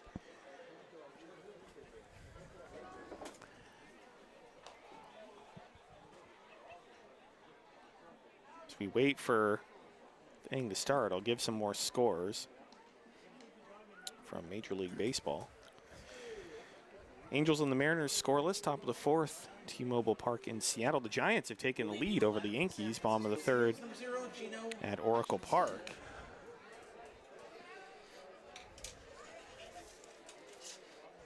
And the Braves beat the A's 3-1 in Atlanta. And some more conversations happening between the umpires now. Michael Cowan and Zach Norton talking. I assume this is a lineup card sort of deal, because the pitcher hit for the Seals to start the game, so they do not have the right to have a DH. You can't just put a DH in after hitting the pitcher. And Robin Guyver went out there to talk to them for a short amount of time, and now it looks like the Seals coach is a bit upset about something. I don't know what's going on. You also catch the rest of the game on the Humble Crabs YouTube channel. When weird things happen on the field, those of us up here are not informed until after the game usually about what's going on. So again, we're still in a delay. Available forever, gonna be the Appears to be some confusion about the lineup, that's for sure. I think you're right about that. Yeah. at the souvenir shack. Well, as the scorekeeper, kind of concerns me a little bit. I'm hearing last call for 50 And they are still having a discussion. tickets. So the Crabs, their next game after today will be Wednesday against the Humble Eagles. Kind of a 19 and under all-star team comprised of a lot of the best high school players in the area. And they took the Crabs, what was it, like 15 innings last season? In a really good tight ball game. So it is not going to be a walk in the park for the Crabs at all against the Eagles on Wednesday. I believe that's going to be a tough game. All right, we're ready to go. Gino Hutchinson stepping in, and the pitch to him is in there for a called strike. It's 0-1. Benjamin, I think you need to tell the people about your little trip that you went on and why you missed the game on Friday. 0-1 is swung on and missed, and it's 0-2. Why I missed the game on Friday and where I was in Bulgaria for 3 weeks, and just to check it out. And I told the people a little bit about it. my But partner and I wandered all around Bulgaria. We went to Sofia, and then we went to the town of Plovdiv, which is the oldest continually inhabited town in Europe, in the world, actually. 0-2 pitches. Swung on and missed, strike three pitches, and Hutchinson is gone, one away. Beautiful country, nice people, a little bit abrupt, but very nice. I think that's the Eastern European way. And but you know, just incredible. I mean, Roman ruins everywhere, Thracian ruins everywhere. Just really ancient. I'm really jealous. It was really cool. We swam in the Black Sea. We walked into Romania from the border, across the border, and hung out there for a while. Yeah, it was really a trip. Solano steps in, pitches up high, 1-0. I remember several years ago, after crab season ended in 2018, I went to Sweden and Norway, and that was cool. Absolutely magical time. I'll never forget that. Yeah. Well, I'd say the same thing about Bulgaria. I really loved it. I would love to go back. The 1-0 is just inside, 2-0. I think you brought us back some Bulgarian candy that we have not opened yet, but I'm sure we will at some point. It's been a really crazy opening weekend for us here. Bulgarian treats back. 2-0 pitch is a ground ball to the right side of the infield. Morris picks it up, throw to first, 2 away.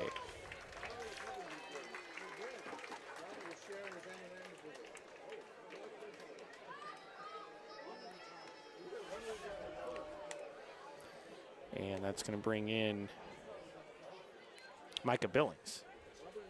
So it is 31, Micah Billings. We were right.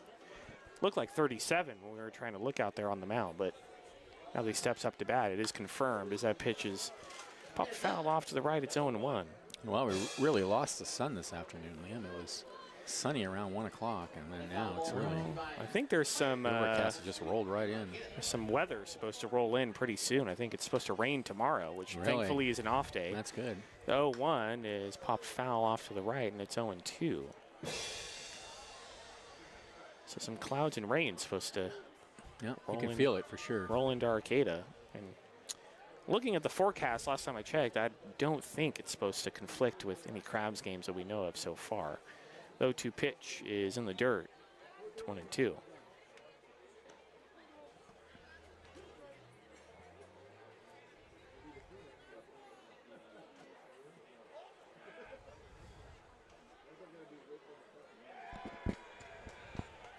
One-two from Long. They swung on and missed, strike 3. So a nice quick inning from Nolan Long, and that's going to do it. Here in the top of the 5th, the Seals go in order. We head to the bottom of the 5th inning. The Crabs lead at 5-1. You're listening to Crabs Baseball, 107.3 FM.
Welcome back to the ballpark. Bottom of the 5th inning, and there's still spirited discussions being had between the manager of the Seals and the home plate umpire, Michael Cowan. He is upset about something. I mean, he hasn't gotten too animated, but you can tell he's not happy.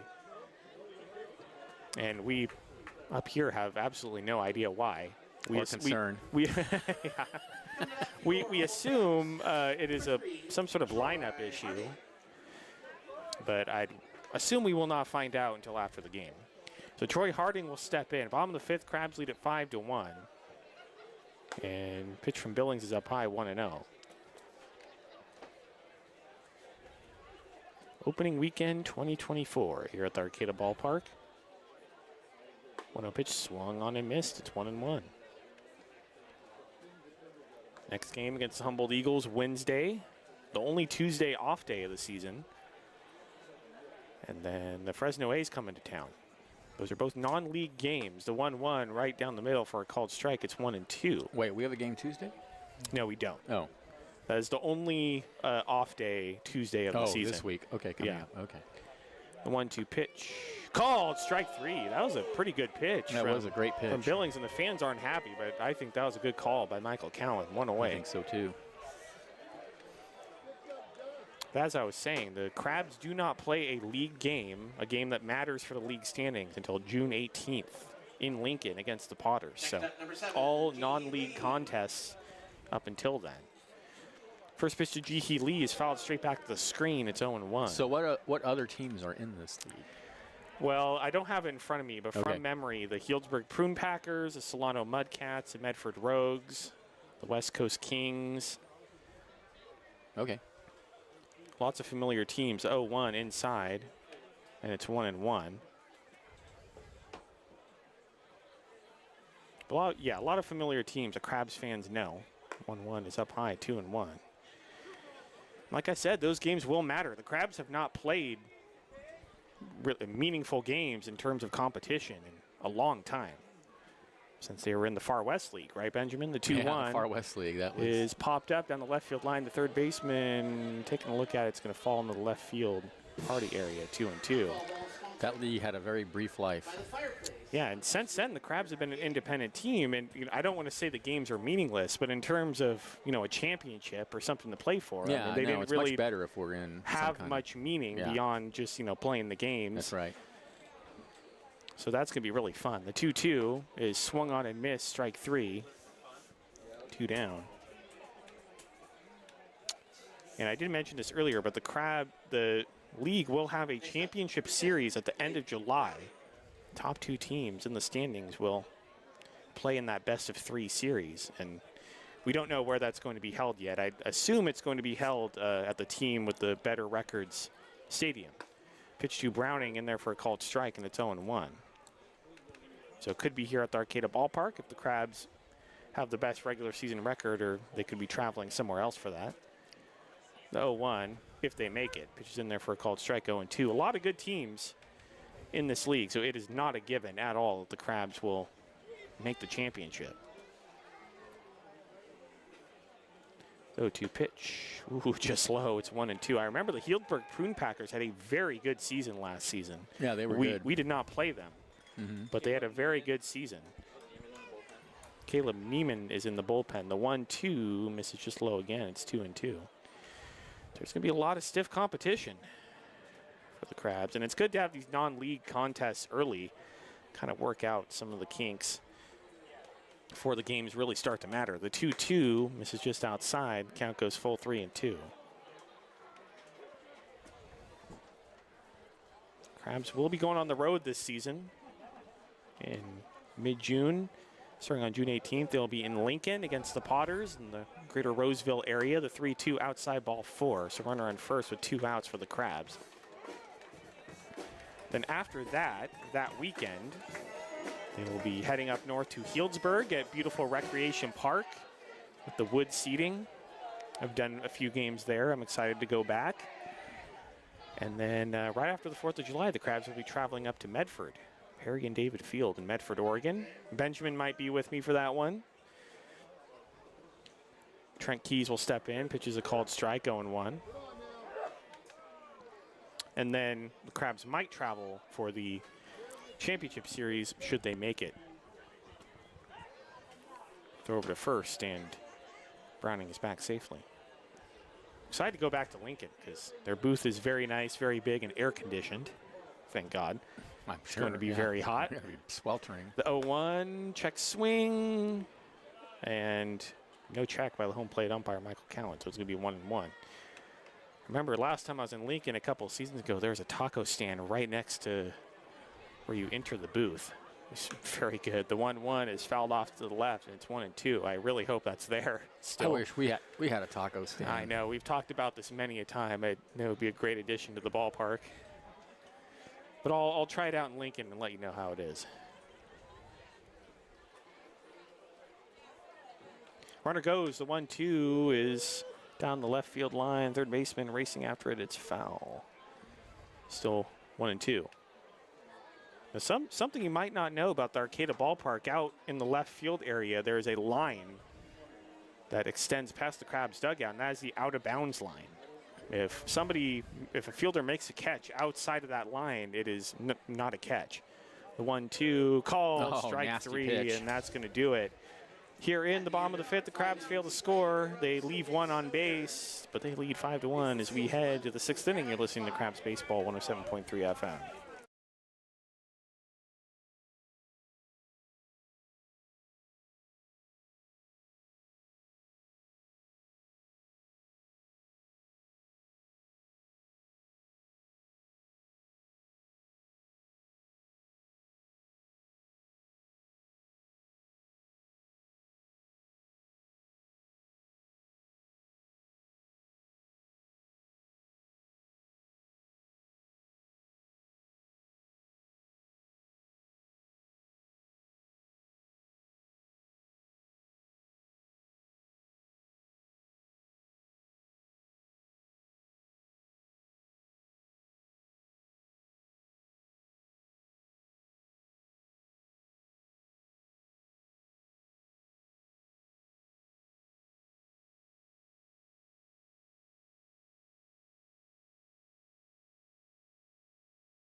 Welcome back to the ballpark, top of the sixth inning. It looks like we have a new pitcher. Caleb Neiman, I believe, yeah. Neiman in the ball game, making his Crabs debut, I believe. And he'll be facing Braden Matthews, Jake Chisenkram, and Carlos Drain.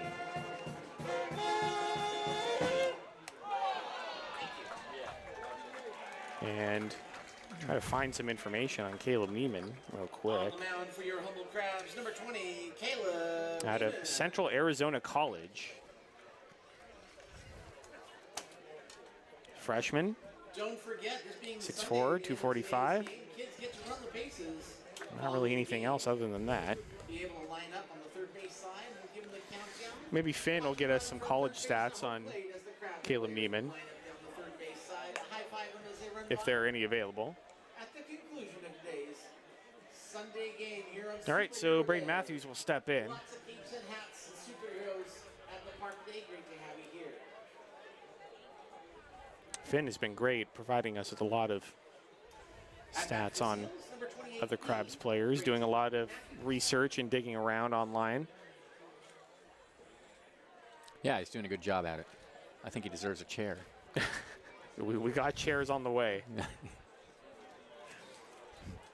Pitch to Matthews from Neiman is up high, 1-0.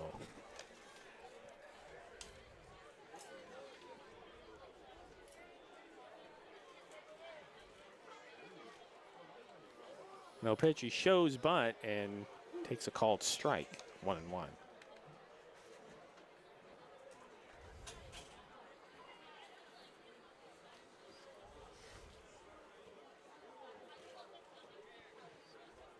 1-1 pitch is a ground ball to the shortstop.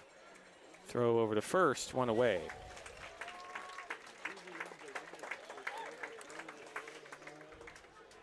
Callahan with the play. A Next, number 22, Jake Chison Cram. Let's go bring in Chison Cram.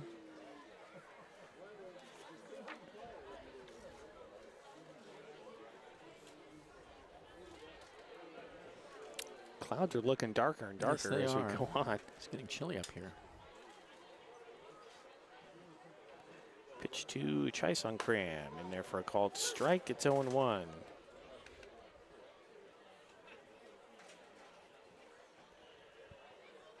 Oh, here he is. Oh boy, it's Our old Krusty. friend Krusty back in the park. 0-1, kind of a check, swing to the second baseman, Morris. He comes in, throw to first, Nicely good done. play, 2 down. Had to run in on that, made it look really smooth.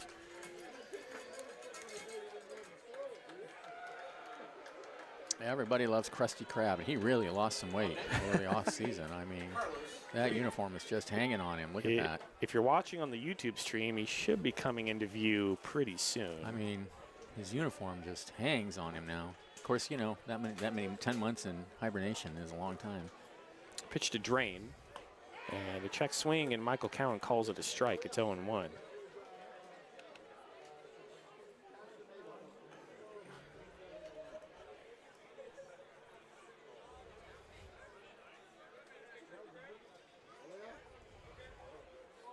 No one is in the dirt. It's 1-1. There's nothing available. It's fine. Top fastball velocity 94. He throws 94 at the high end. Neiman. The 1-1 is a swing and a miss, and it's 1-2. As I mentioned earlier, we do have the new TrackMan system that was installed on top of the booth that will track things like pitch velocity, exit velocity, home run distance. That is not operational yet.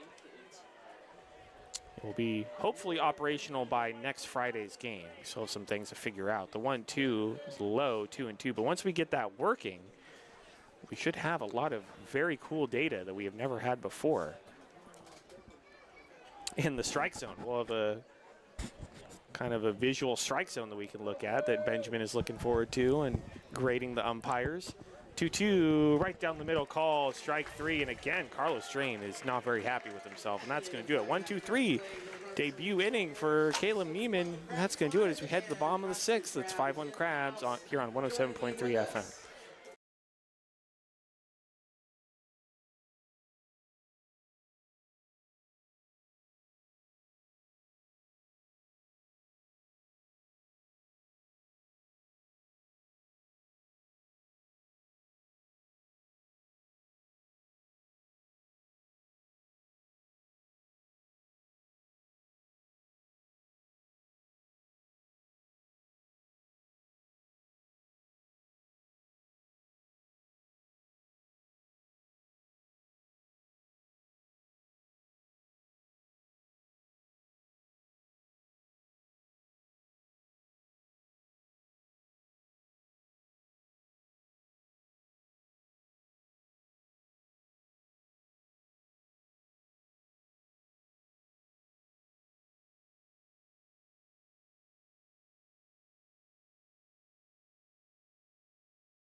Welcome back. Bottom of the 6th inning. And the Crabs lead the Seals 5-1. It will be Callahan, Morris, and Castaneda due up for the Crabs. Crabs only have 5 runs on only 4 hits. Callahan is up high, 1-0.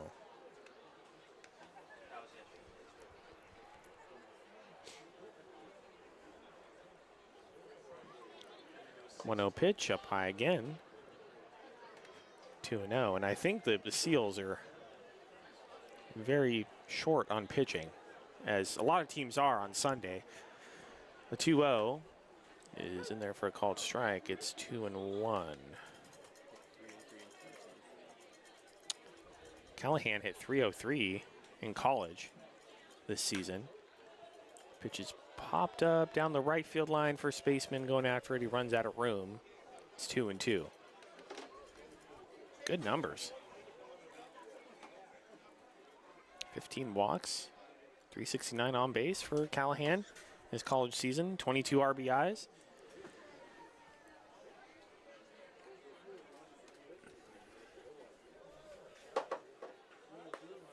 Pitches outside 3-2. What college was that, Finn? Westmont. Westmont. Where is that? That's in Southern California. Sounds like it. The 3-2 is grounded foul on the third base line. I think it's in Orange County. 3-2. It sounds like a Southern California school. There are a lot of those down there. Oh, it's in Santa Barbara. That's why it's familiar. Oh. That's why it's familiar to me, because that's where I went to grad school. Yeah. So, yeah, it's still Southern California. 3-2 is grounded fair down the third base line. That's going to roll all the way towards the bullpen. Callahan is going to cruise into second with a double. Looked like Michael Callan, the home plate umpire, kind of waited a little while to make his call. It was a close play. Yeah, it was definitely very close. So that's why I hesitated a bit to make that call. But a nice ground ball down the third base line for a double for I initially Callahan. thought it was foul. Yeah, me too. I wasn't sure. Keenan Morris will step in.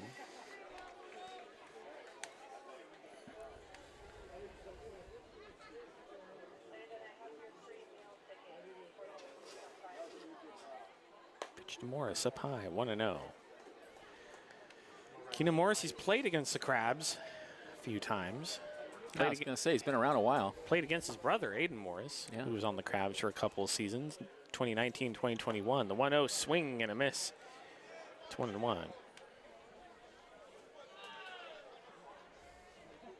I know Keenan Morris played for the California Tigers, a team that is put together just to play against the Crabs. The 1-1 pop foul out of play off to the left, 1-2. But might have played for another team. I don't exactly remember. He wasn't on the B-52s for a while, was he? Maybe. He's too young, I think. Yeah, the B-52s, I mean, B-52s were around in 2019. The 1-2 is in the dirt, 2-2. B-52s unfortunately folded after 2020, the pandemic. That was a shame. Another local team. Really sad, and we had a great rivalry with the B-52s, and those games are always really fun. The 2-2 is inside. Oh, yeah. It's 3-2, and I really it's nothing like humiliating the B-52s. I really hope that the B-52s can return at some point in some form, because, I mean, honestly, even though they were a rival, I think I speak for everybody at the Crabs, we all miss them. I miss them. In a sinister way. The 3-2 is up high, ball 4. It's sad for you, Benjamin, because both of your rivals, the Crabs, don't play anymore. Reading, Colt 45s are the gone. Colt 45s, they're still around. Oh, the Colt 45s are still around, but they just don't play the Crabs anymore. Yeah, I wonder why. And the B-52s are not around at the moment. Castaneda will step in first and second, nobody out.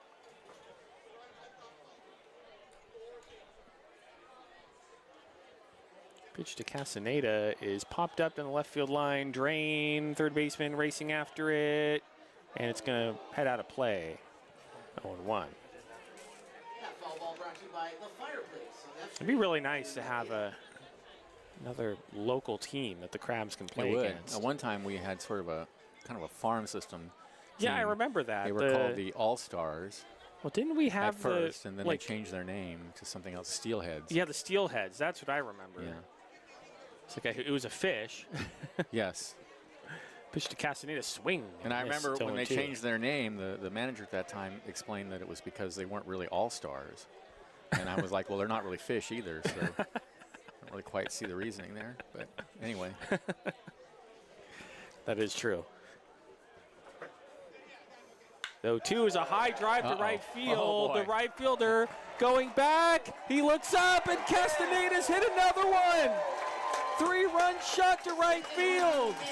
The Crabs lead it 8-1. Victor Castaneda, have a day. That was belted. And I think I can say with great confidence that the home run total this season is going to be way higher than last season. Isn't it already? There is, it's close. There is absolutely no doubt about that. That was brutalized. Victor that pitch. Castaneda, and I mean, we were talking about it before. He was putting on a show in BP the last couple of days, and putting on a show in the game today. Wow. Victor Castaneda. Unbelievable. Finn's been calling it. Number 30, Billy Ham. That's going to bring in Billy Ham. Boy, that was crushed. Crabs, they have given the fans their money's worth so far this weekend. I mean, even in the loss last night. I know. Yep. Yep, the season's off to a great start. Billy Ham steps in, still nobody out. Pitch to Ham in there for a called strike. It's 0-1.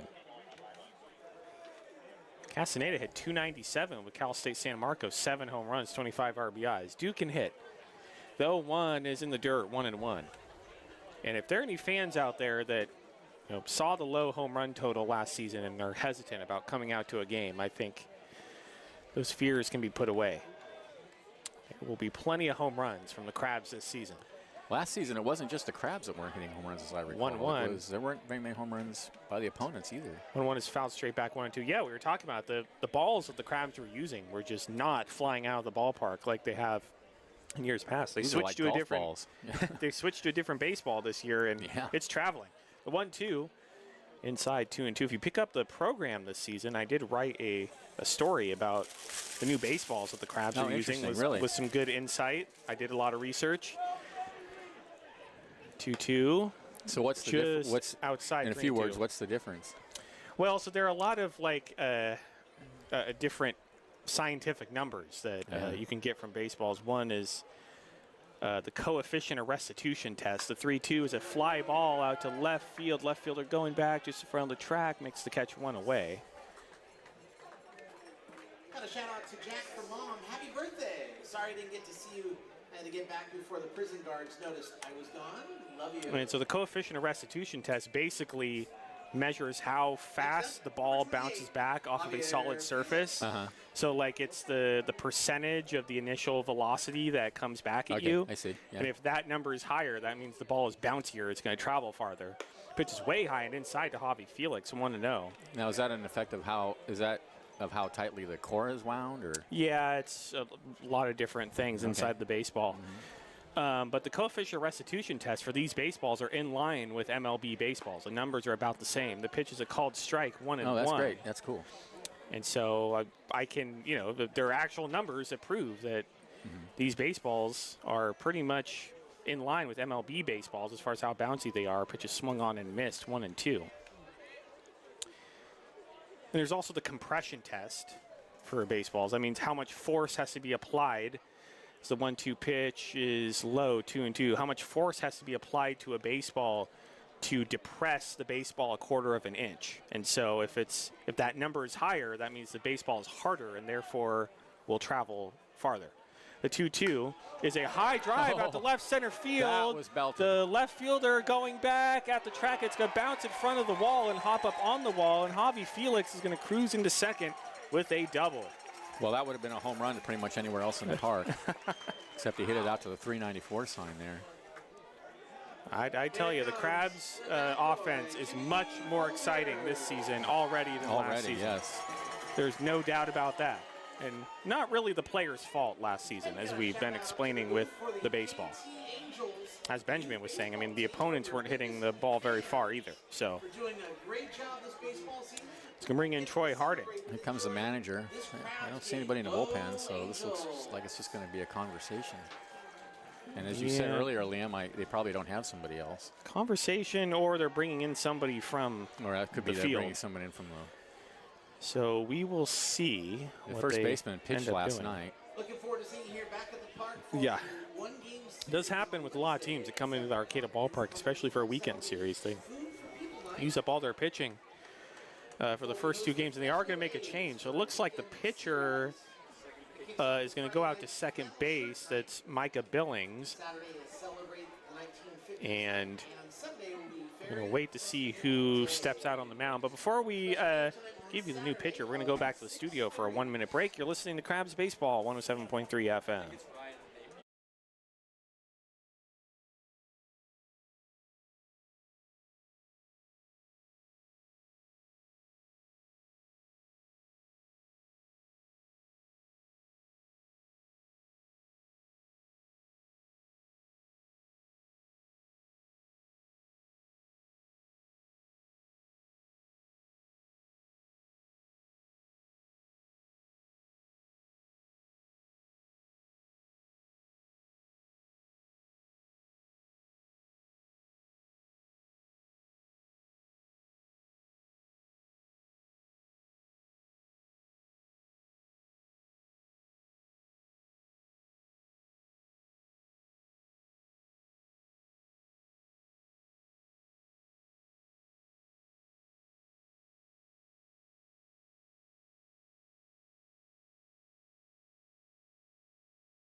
Welcome back to downtown Arcata. We're still in the bottom of the 6th inning.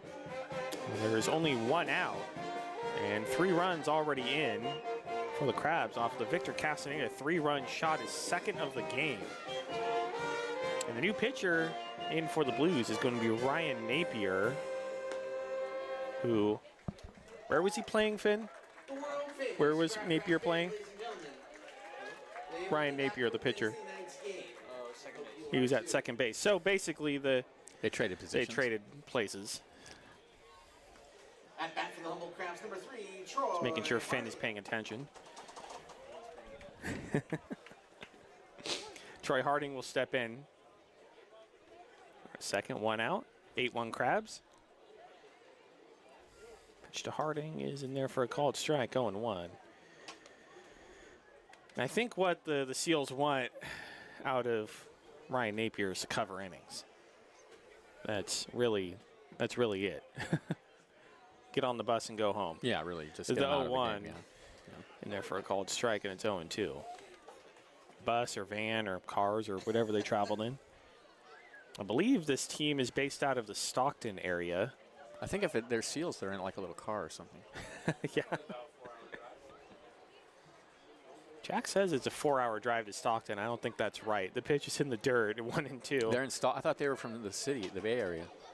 They're in Stockton. Well, they're like sometimes branded, I see, as the San Francisco Seals, yeah. but Mitchell Monge, who did the game on Friday, did some research and said they're based out of Stockton. So San Francisco, kind of like how the Angels are from L.A. The 1-2 is fouled back. It's still 1-2. San Francisco and Stockton are not that close to each other. No, and they're not that similar either. No. Just as Anaheim and L.A. are not that similar. No. I don't think you can call yourself San Francisco anything and be from Stockton. Yeah. Reno. Yeah, you might as well. The 1-2 pitch is fouled straight back to the backstop. It's still 1-2. It's like calling Stockton the Bay Area. That's right. Yeah.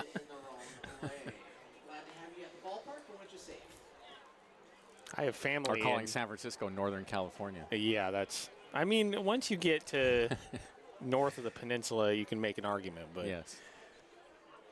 Petaluma. The 1-2 pitch is way inside. 2-2. You could argue San Rafael maybe is. I would say Santa Rosa is the line for Northern California. Yeah. No, I'm not. I'm just saying. Yeah, I know. One could make the argument that once you start in San Rafael, that is Northern California. That's true. Yeah. But yeah, I don't know. I don't know where my line is. Runner goes, pitch is fouled off. Still 2-2. It's going to be 8th pitch of the at-bat coming up at Troy Harding. And Javi Felix is going to have to go back to second.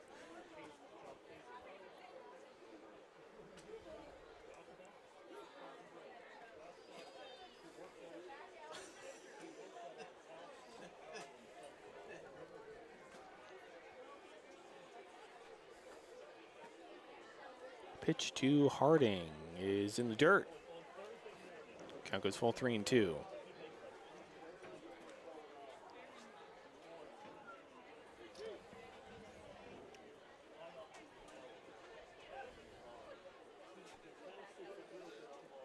Three-two pitch is a sharp drive into right center field. The center fielder racing after it, and he dives. Oh, what a catch. Did he make the catch?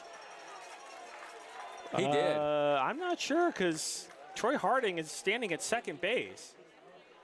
And I think it got stuck. It might have gotten stuck under the fence because they're holding their arms up. So I thought sure he caught it. It looked like he caught it to me. Too. I'm a little bit confused at the moment, but I think right now that's a ground rule double.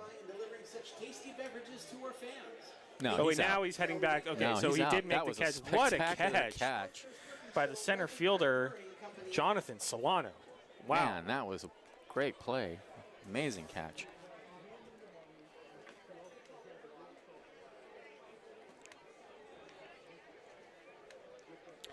He's going to bring in Ji-hee Lee. Pitched in there for a called strike, 0-1. At bat number 7, Ji-hee Lee. Forgive us for hesitating. I mean, Harding was standing at second like he hit a double. And I think the outfielders were, as the pitch is in the dirt, Lee holds up. It's 1-1. We're signaling that he made the catch. That was amazing. Like, hey. What a catch. And that was a full-out dive. Sure, yeah. The 1-1 up high, 2-1.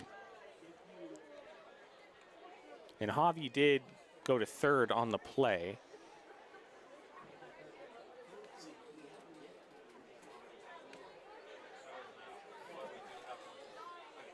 Two-one is popped up center field.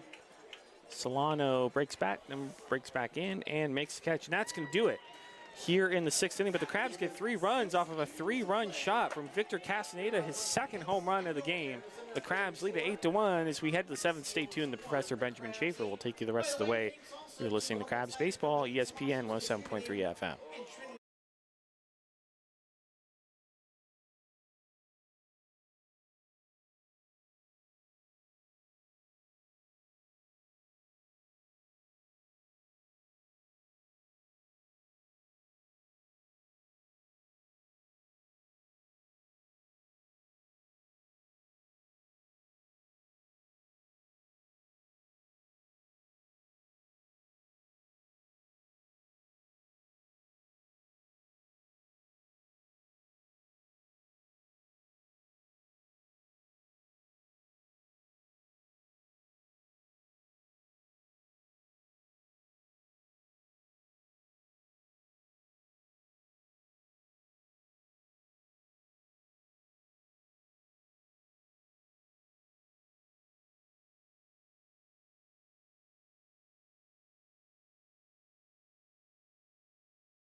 Welcome back to Welcome back, top of the 7th inning. You got to wait a little bit, Benjamin. Yeah, sorry. Welcome back, top of the 7th inning. The Crabs lead the Seals 8-1. And now here is the one, the only, the Professor, Benjamin Schaefer. Thank you, Liam. Once again, last call for All right, Watson, Napier, and Glean for the Seals, with the Crabs leading 8-1. 8 runs, 6 hits, no errors for the Crabs. 1 run, 7 hits, 2 errors for the Seals. Crabs looking to take 2 out of 3 of the opening day weekend. Opening. Up at bat for the Seals. Number 20, James Watson. James Watson today is 1 for 2, struck out looking and singled. And this is still Neiman on the mound, correct? Yes. And set, and the pitch. Down low, 1-0. Second and final last call announced. Second and final last call announced.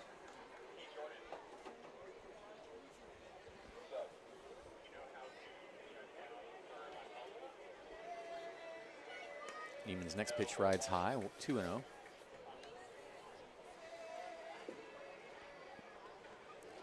Crabs play again Wednesday night against the Humboldt Eagles. 7:30 ball game. 7. Oh. I'll be here at 7:30. Next pitch is in there for I'm sure a you will. strike. 2-1.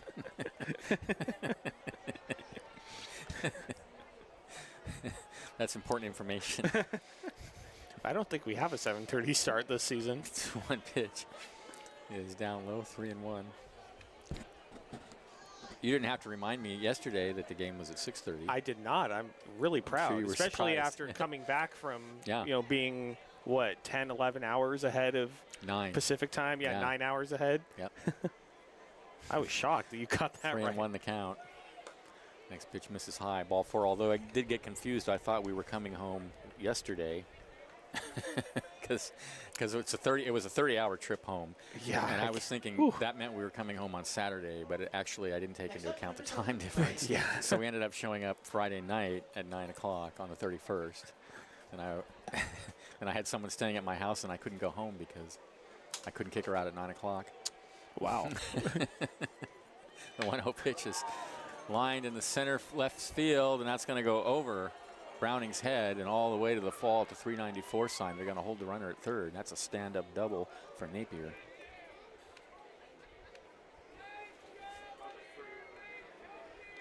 Got a shout out to the booth to Ethan Shelton from your favorite 8th graders. Best PE teacher in the world. We will miss you so much. All right, second and third, nobody out. Seals trying to mount a comeback here in the top of the 7th inning. Next up, number 1, Easton Green. Here's Glean, 1 for 2.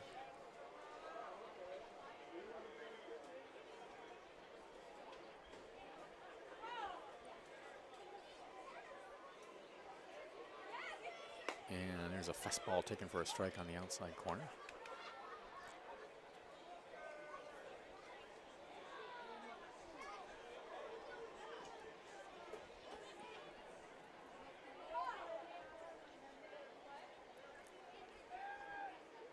The 0-1. Lined in the shallow right field. Coming in on it is Castaneda, and he makes the catch. No advance by the runners. 1 away. Back to the top of the order. Here's Hutchinson. He is 1 for 3. Leading the lineup for the Seals, number 0, Gino Hutchinson.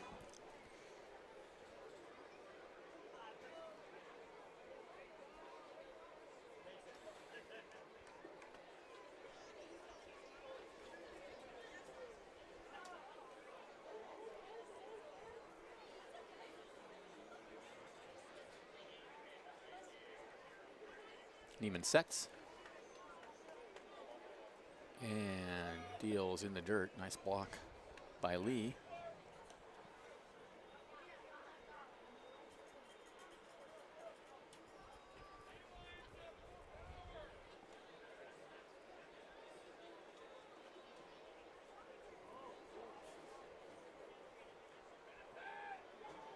The 1-0 pitch.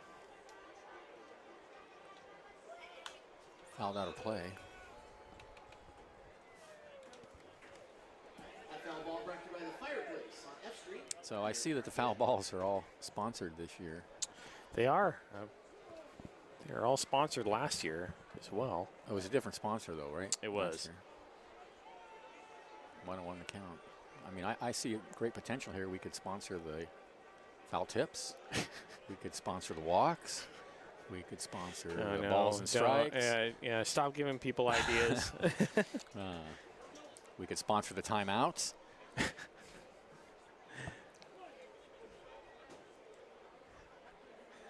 1-1 the count.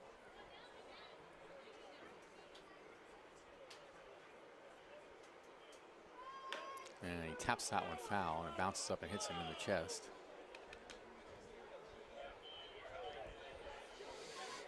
So 1-2 the count to Hutchinson with runners on second and third. Only 1 out. Crabs leading 8-1.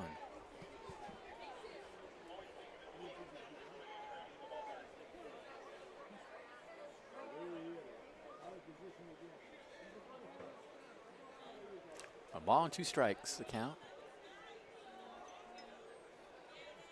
And the pitch. Swung on and missed. High fastball. 2 away.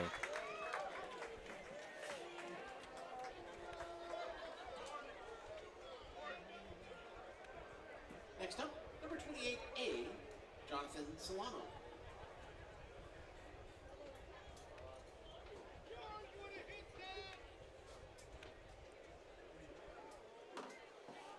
Here's Solano, 0 for 3.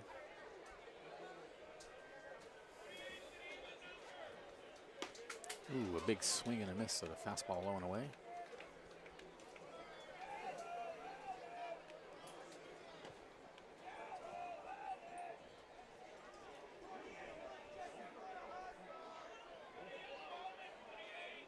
Oh, and 1.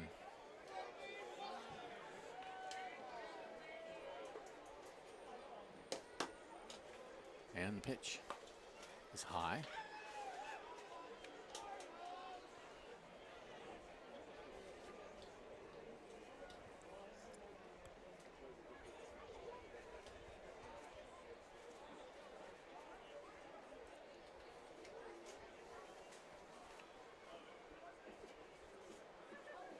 One, swung on and missed. Another big cut.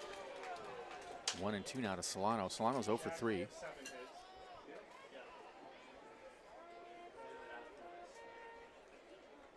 One run, 8 hits, 2 errors for the Seals. 3 runs, 7 hits, no errors for the Crabs.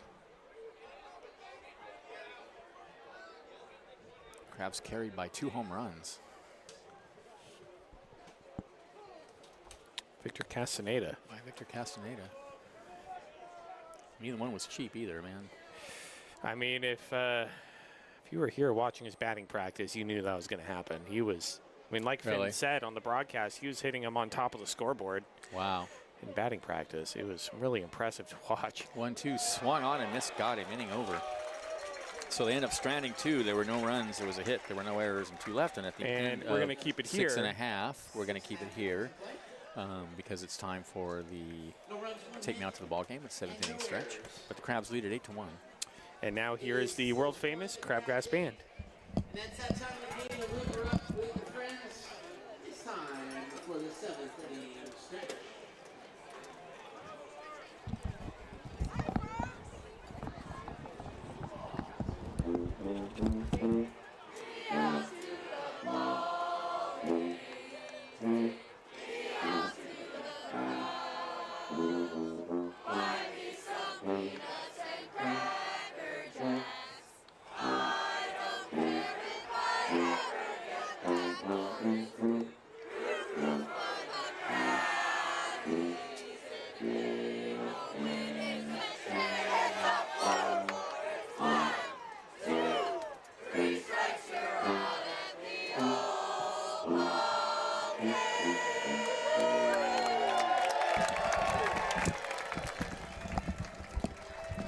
All right. A rousing version of Take Me Out to the Ball Game by the Crabgrass Band and the fans here at the Arcata Ballpark. I want to go over some scores from around the Pacific Empire League. There are 2 other games going on that league members are involved in. Currently, the Lincoln Potters, who are a part of the PEL, are trailing Alpha Prime by a score of 9-4. Alpha Prime is a team. Yeah, that's what it says here on Point Streak. Top of the 5th inning in Lincoln at McBean Stadium. And then the San Luis Obispo Blues, who are not a league member, lead the Solano Mudcats, who are part of the PEL, by a score of 4-2. Bottom of the 2nd at Sinsheimer Park in San Luis Obispo, which I'm kind of sad we're not returning to this season because it's a very nice place to do a ball game from. All right. It'll be King. No, it won't be. It'll be Browning, Keys, and Callahan for the Crabs in the bottom of the 7th inning, leading 8-1. And I also want to welcome back manager Robin Guyver. He missed last night's game. He was sick. And oh, I didn't know that. I'm glad he's better. Crabs pitching coach Eric Ciccone was the acting manager last night, but Robin Guyver is back today, feeling better. So it's really good to see. I'm glad to hear that. We all love Robin. Yeah, he's been a great manager for the Crabs. And Yeah, before that, assistant coach. Yeah, he's, out of all the managers we've had throughout my tenure, he's by far my favorite. Next pitch misses high. 1-0. I liked Matt Nutter and Tyson Fisher, but Robin is definitely my favorite. 1-0 the count. Rides high with a fastball. 2-0. You were a post Shorty. Yeah, I know. Shorty Ames was the manager when I came on the Crabs. Heard so many the legendary entertaining things. Shorty. Next pitch. Lined in the center field. Going back as a center fielder, Solano, and he makes the catch. And Robin was his assistant coach for a long time. I believe Robin was also Matt Nutter's assistant. Was also Matt Nutter's assistant coach. And Matt was a really good coach. And Tyson was great. I like Tyson a lot. He used to come up in the booth all the time and chat with us before the game. Yeah, I went to elementary school with Matt Nutter's daughter, and he would come in and give out free tickets to Crabs games at my elementary school. It's awesome. So here's Keys. He's 0 for 3, 0 for 2. Takes a fastball away, 1-0.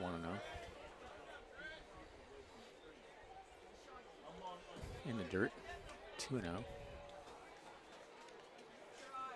Tyson was not the manager for very long. No, only like 2 years. But yeah, he was cool. Like you said, he would always come up. He would always use the printer up in the booth. Yeah, he used the printer to come up and hang out and chat with us while he was getting the lineup together. There's a one hopper out to second base, 2 away.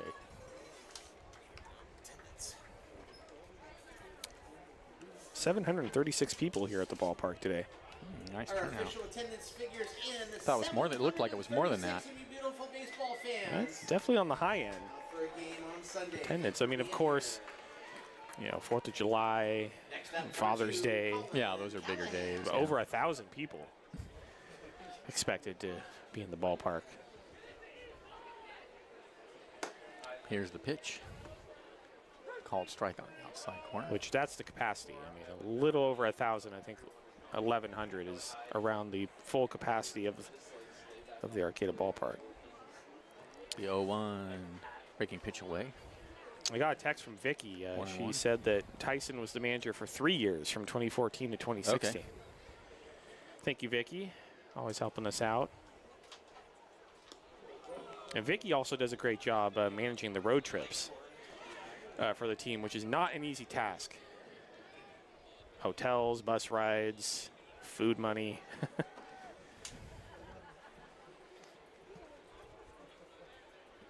Takes a lot of dedicated people, including Vicky, to run this team. The board members of the Crabs do a really good job, and they're all volunteer, like you, Benjamin. Yes, I'm not on the board any longer, but I was at one time. They got up too early for mine. Yeah. The meetings were too early in the morning. Next pitch is fouled up against the screen. But we really do appreciate the board of directors. And I do want to shout out Eric Frazier. This season we have a lot of new components to deal with up here in the booth, and he's been really, really helpful.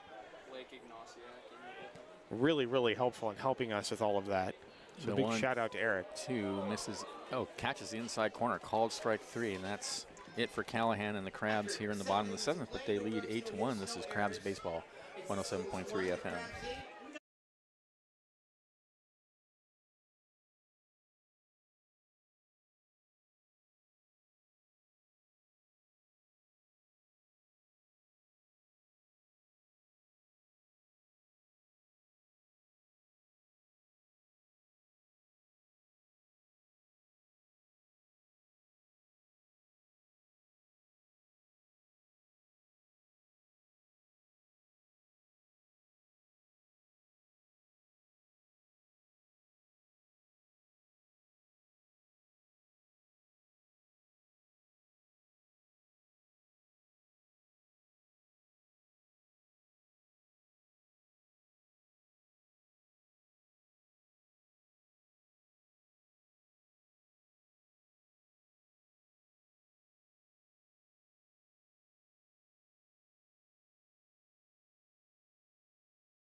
Crabs number 22, Blake Nixia. Welcome back to the ballpark. New pitcher on the mound for the Crabs. It's Blake Ignasiak out of And we got Cal another State shout out Northridge, to right-handed pitcher. Ethan Shelton. On in from relief North of Caleb Neiman. Ethan Shelton. Ethan Shelton. Blake Thanks for being a great PE teacher. Ignasiak. Love your daily questions. We are gonna miss you next All right, third year. pitcher of the night for the afternoon for the Crabs. Finn's hard at work doing some research on Blake Ignasiak. Right-handed pitcher. 2024 with a 4.9 ERA. One run, 8 hits, 2 errors for the Seals. 8 runs, 7 hits, no errors for the Crabs. So for his college this season, he had a 4.91 ERA. He had a 1-1 record in 18 1/3 innings pitched for Cal State Northridge. And allowed a opponent batting average of 231, so pretty good numbers. All right. He'll face King, Matthews, and Chisingcram. I believe it'll be Micah Billings.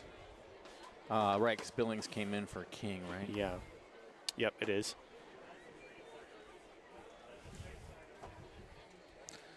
Aha. There's a lot of lineup stuff that they had to sort out earlier in the game, and the Seals manager was not happy about it, whatever was going on. Yeah. Sorted out now, I believe. All right. Here's Billings. And the first pitch is fouled off his foot.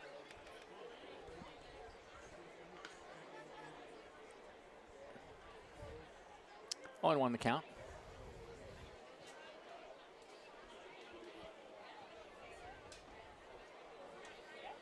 Here's the next pitch. Breaking pitch misses inside. 1-1.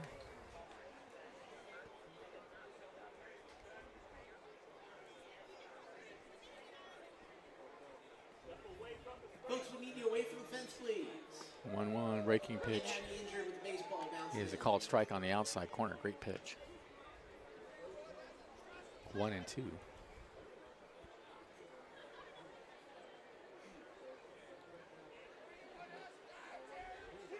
And that one's in the dirt. 2-2. Can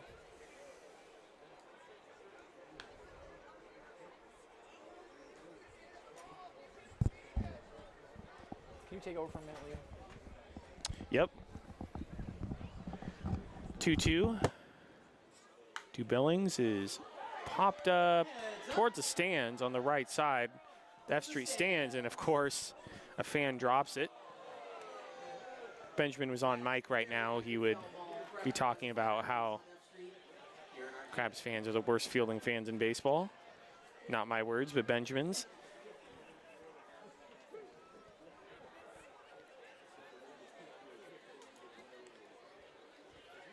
Two to Billings. Swing and a miss, strike 3. Kind of a nasty looking slider from Ignasiak. 1 away. Next up, number 28B, Brayton Matthews. It's going to bring in Braden Matthews.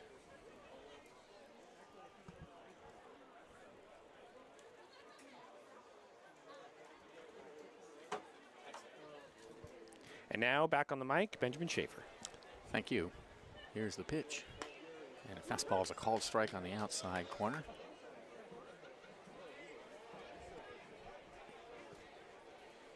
Did I miss a play? Did Billings?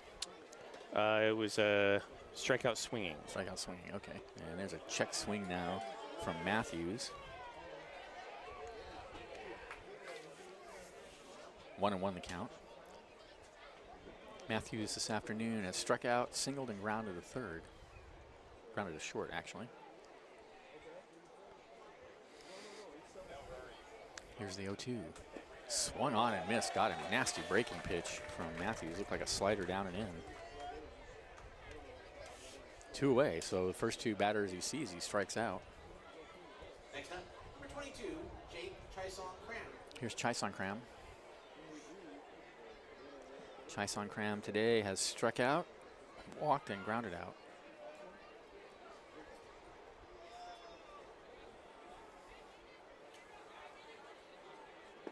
There's a fastball low.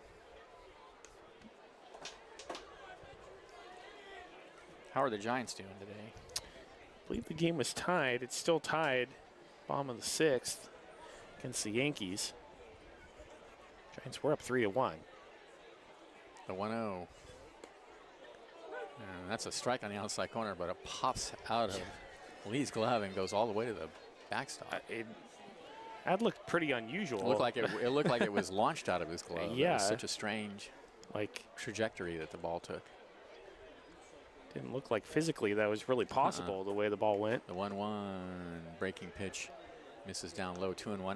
That's a good slider that Ignatiak has. Yeah, he's gotten a couple of seals fooled pretty badly with that. A lot of break to it. The 2-1. Swung on and missed, 2-2. That is filthy. Yep.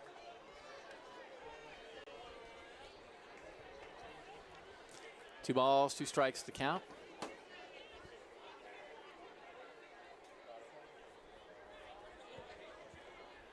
Here's the pitch.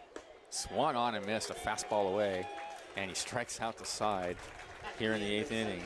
Crabs lead at 8-1. This is exciting. Crabs Baseball 107.3 FM.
Welcome back to the ballpark. Crabs leading 8-1 in the bottom of the 8th inning. It'll be the top of the order: Morris, Castaneda, and Ham.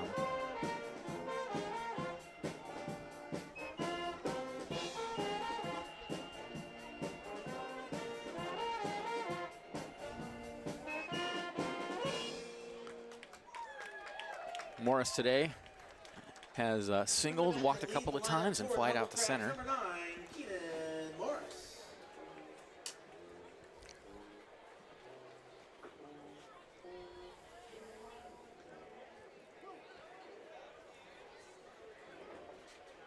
Here's the pitch.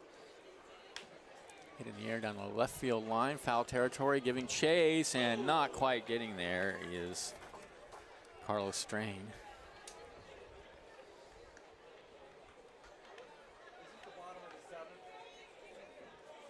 Yes, it is. Bottom of the 8th. Bottom of the 8th, sir. Bottom of the 8th. I was an English major. You know. That's okay. So 0-1 to count. There you go. Thank you. We all felt like we've been here a while. Here's the pitch. Called strike on the outside corner. 0-2 now to Morris.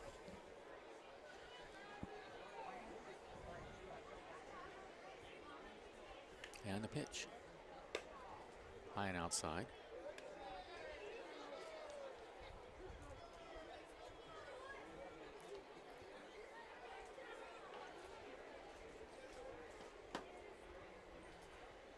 The 1-2 outside.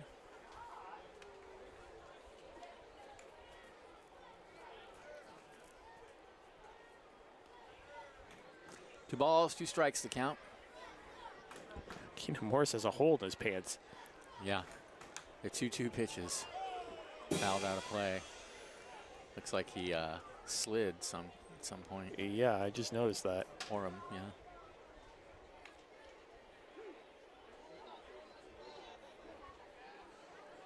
Two and two the count. Breaking pitch misses away and the count goes full.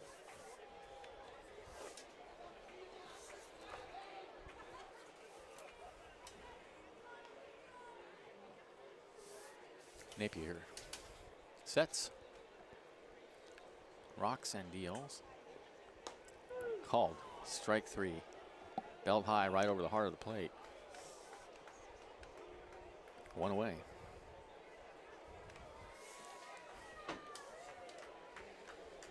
Here's Castaneda. Next up, number 16, Victor Castaneda. Big day for him. A walk, 2 home runs to really put it away for the Crabs. Here's the pitch. And he takes a fastball low and inside.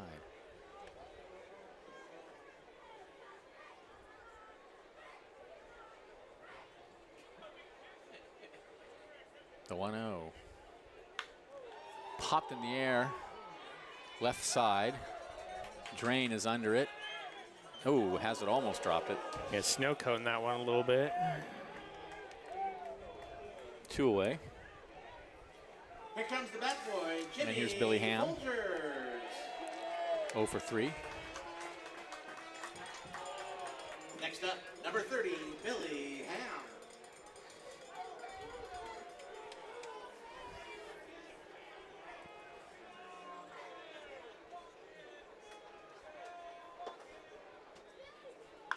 And he grounds that one hard with foul over towards the Seals dugout.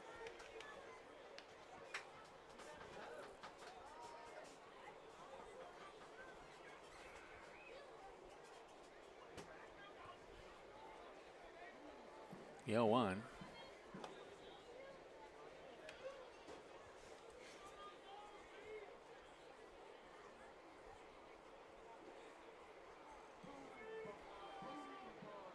The 1-1. Fastball right down the middle, 1-2.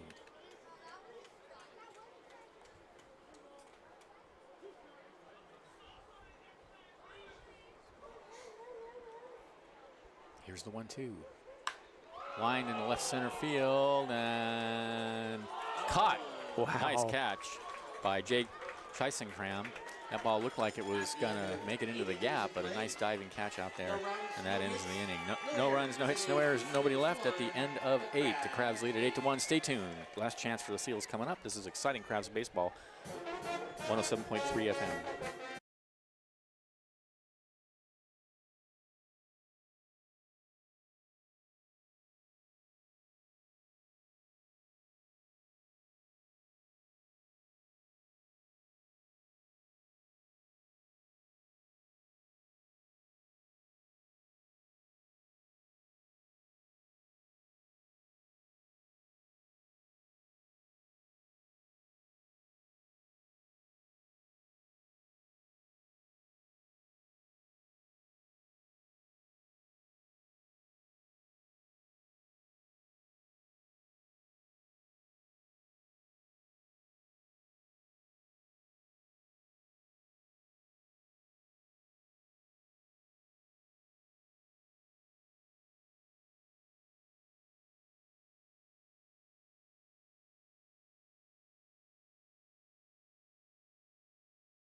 All right, welcome back. Last chance for the Seals here in the top of the 9th inning. It'll be Drain, Watson, and Napier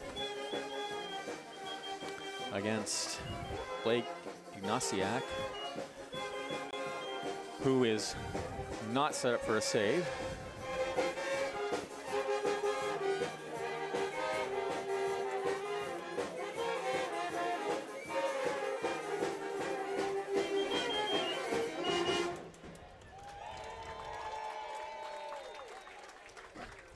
All right, here's Carlos Drain. He's 1 for 3 The San Francisco Seals, number with a 30, double.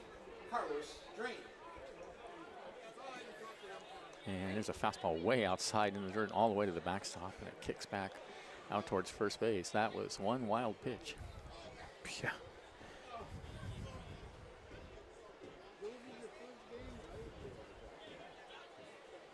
Want to know the count.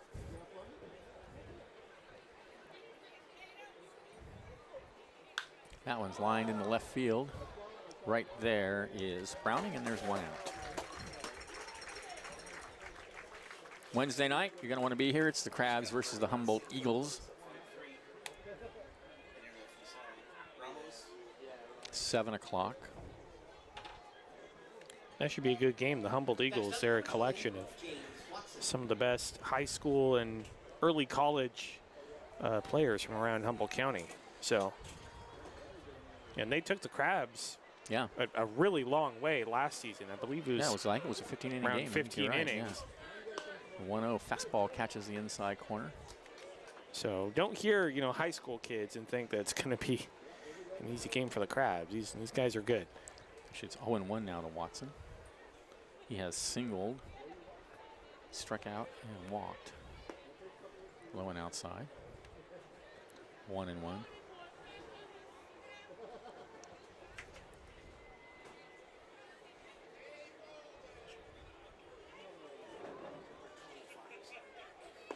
Fastball misses low.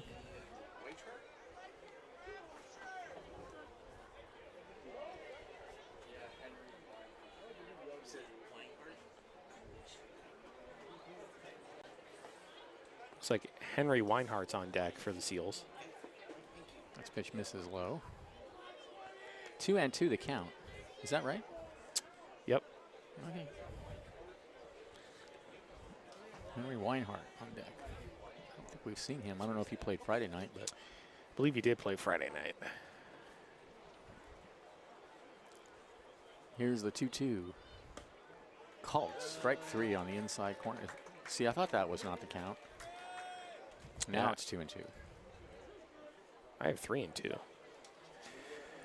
So it was 3-1. I don't know. Anyway, We'll see who's right, me or Jack. the man. I'll let you guys sort it out. There's a called strike 3 though, right down the middle. Well, that doesn't really prove anything. No, it doesn't. 2 away. We'll never know. Lost to history. So here he is, Weinhardt, Henry Weinhardt, in for Napier.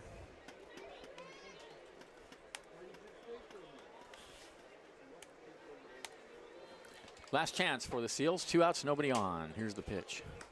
Way outside.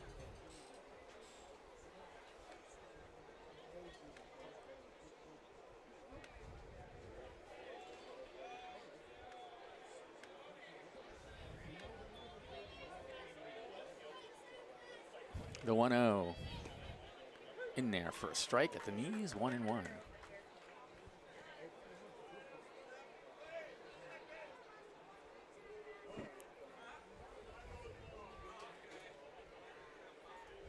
The 1-1 swung on and missed, 1-2.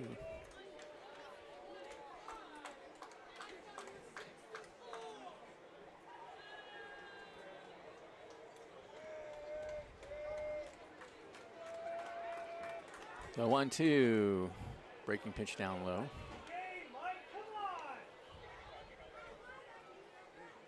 Two and two. Somebody down there already hassling the umpire for not calling that strike. Crabs are up 8-1 with 2 outs in the ninth. Here's the 2-2 pitch. Swung on and missed. That ends the ball game. Crabs win it 8-1. 8 runs, 7 hits, no errors for the Crabs. 1 run, 8 hits, 2 errors for the Seals. Nolan Long with his first win of the season. The loss goes to Blake King. Crabs go to 2-1 on the early season. Been a great weekend, Liam. A lot of fun.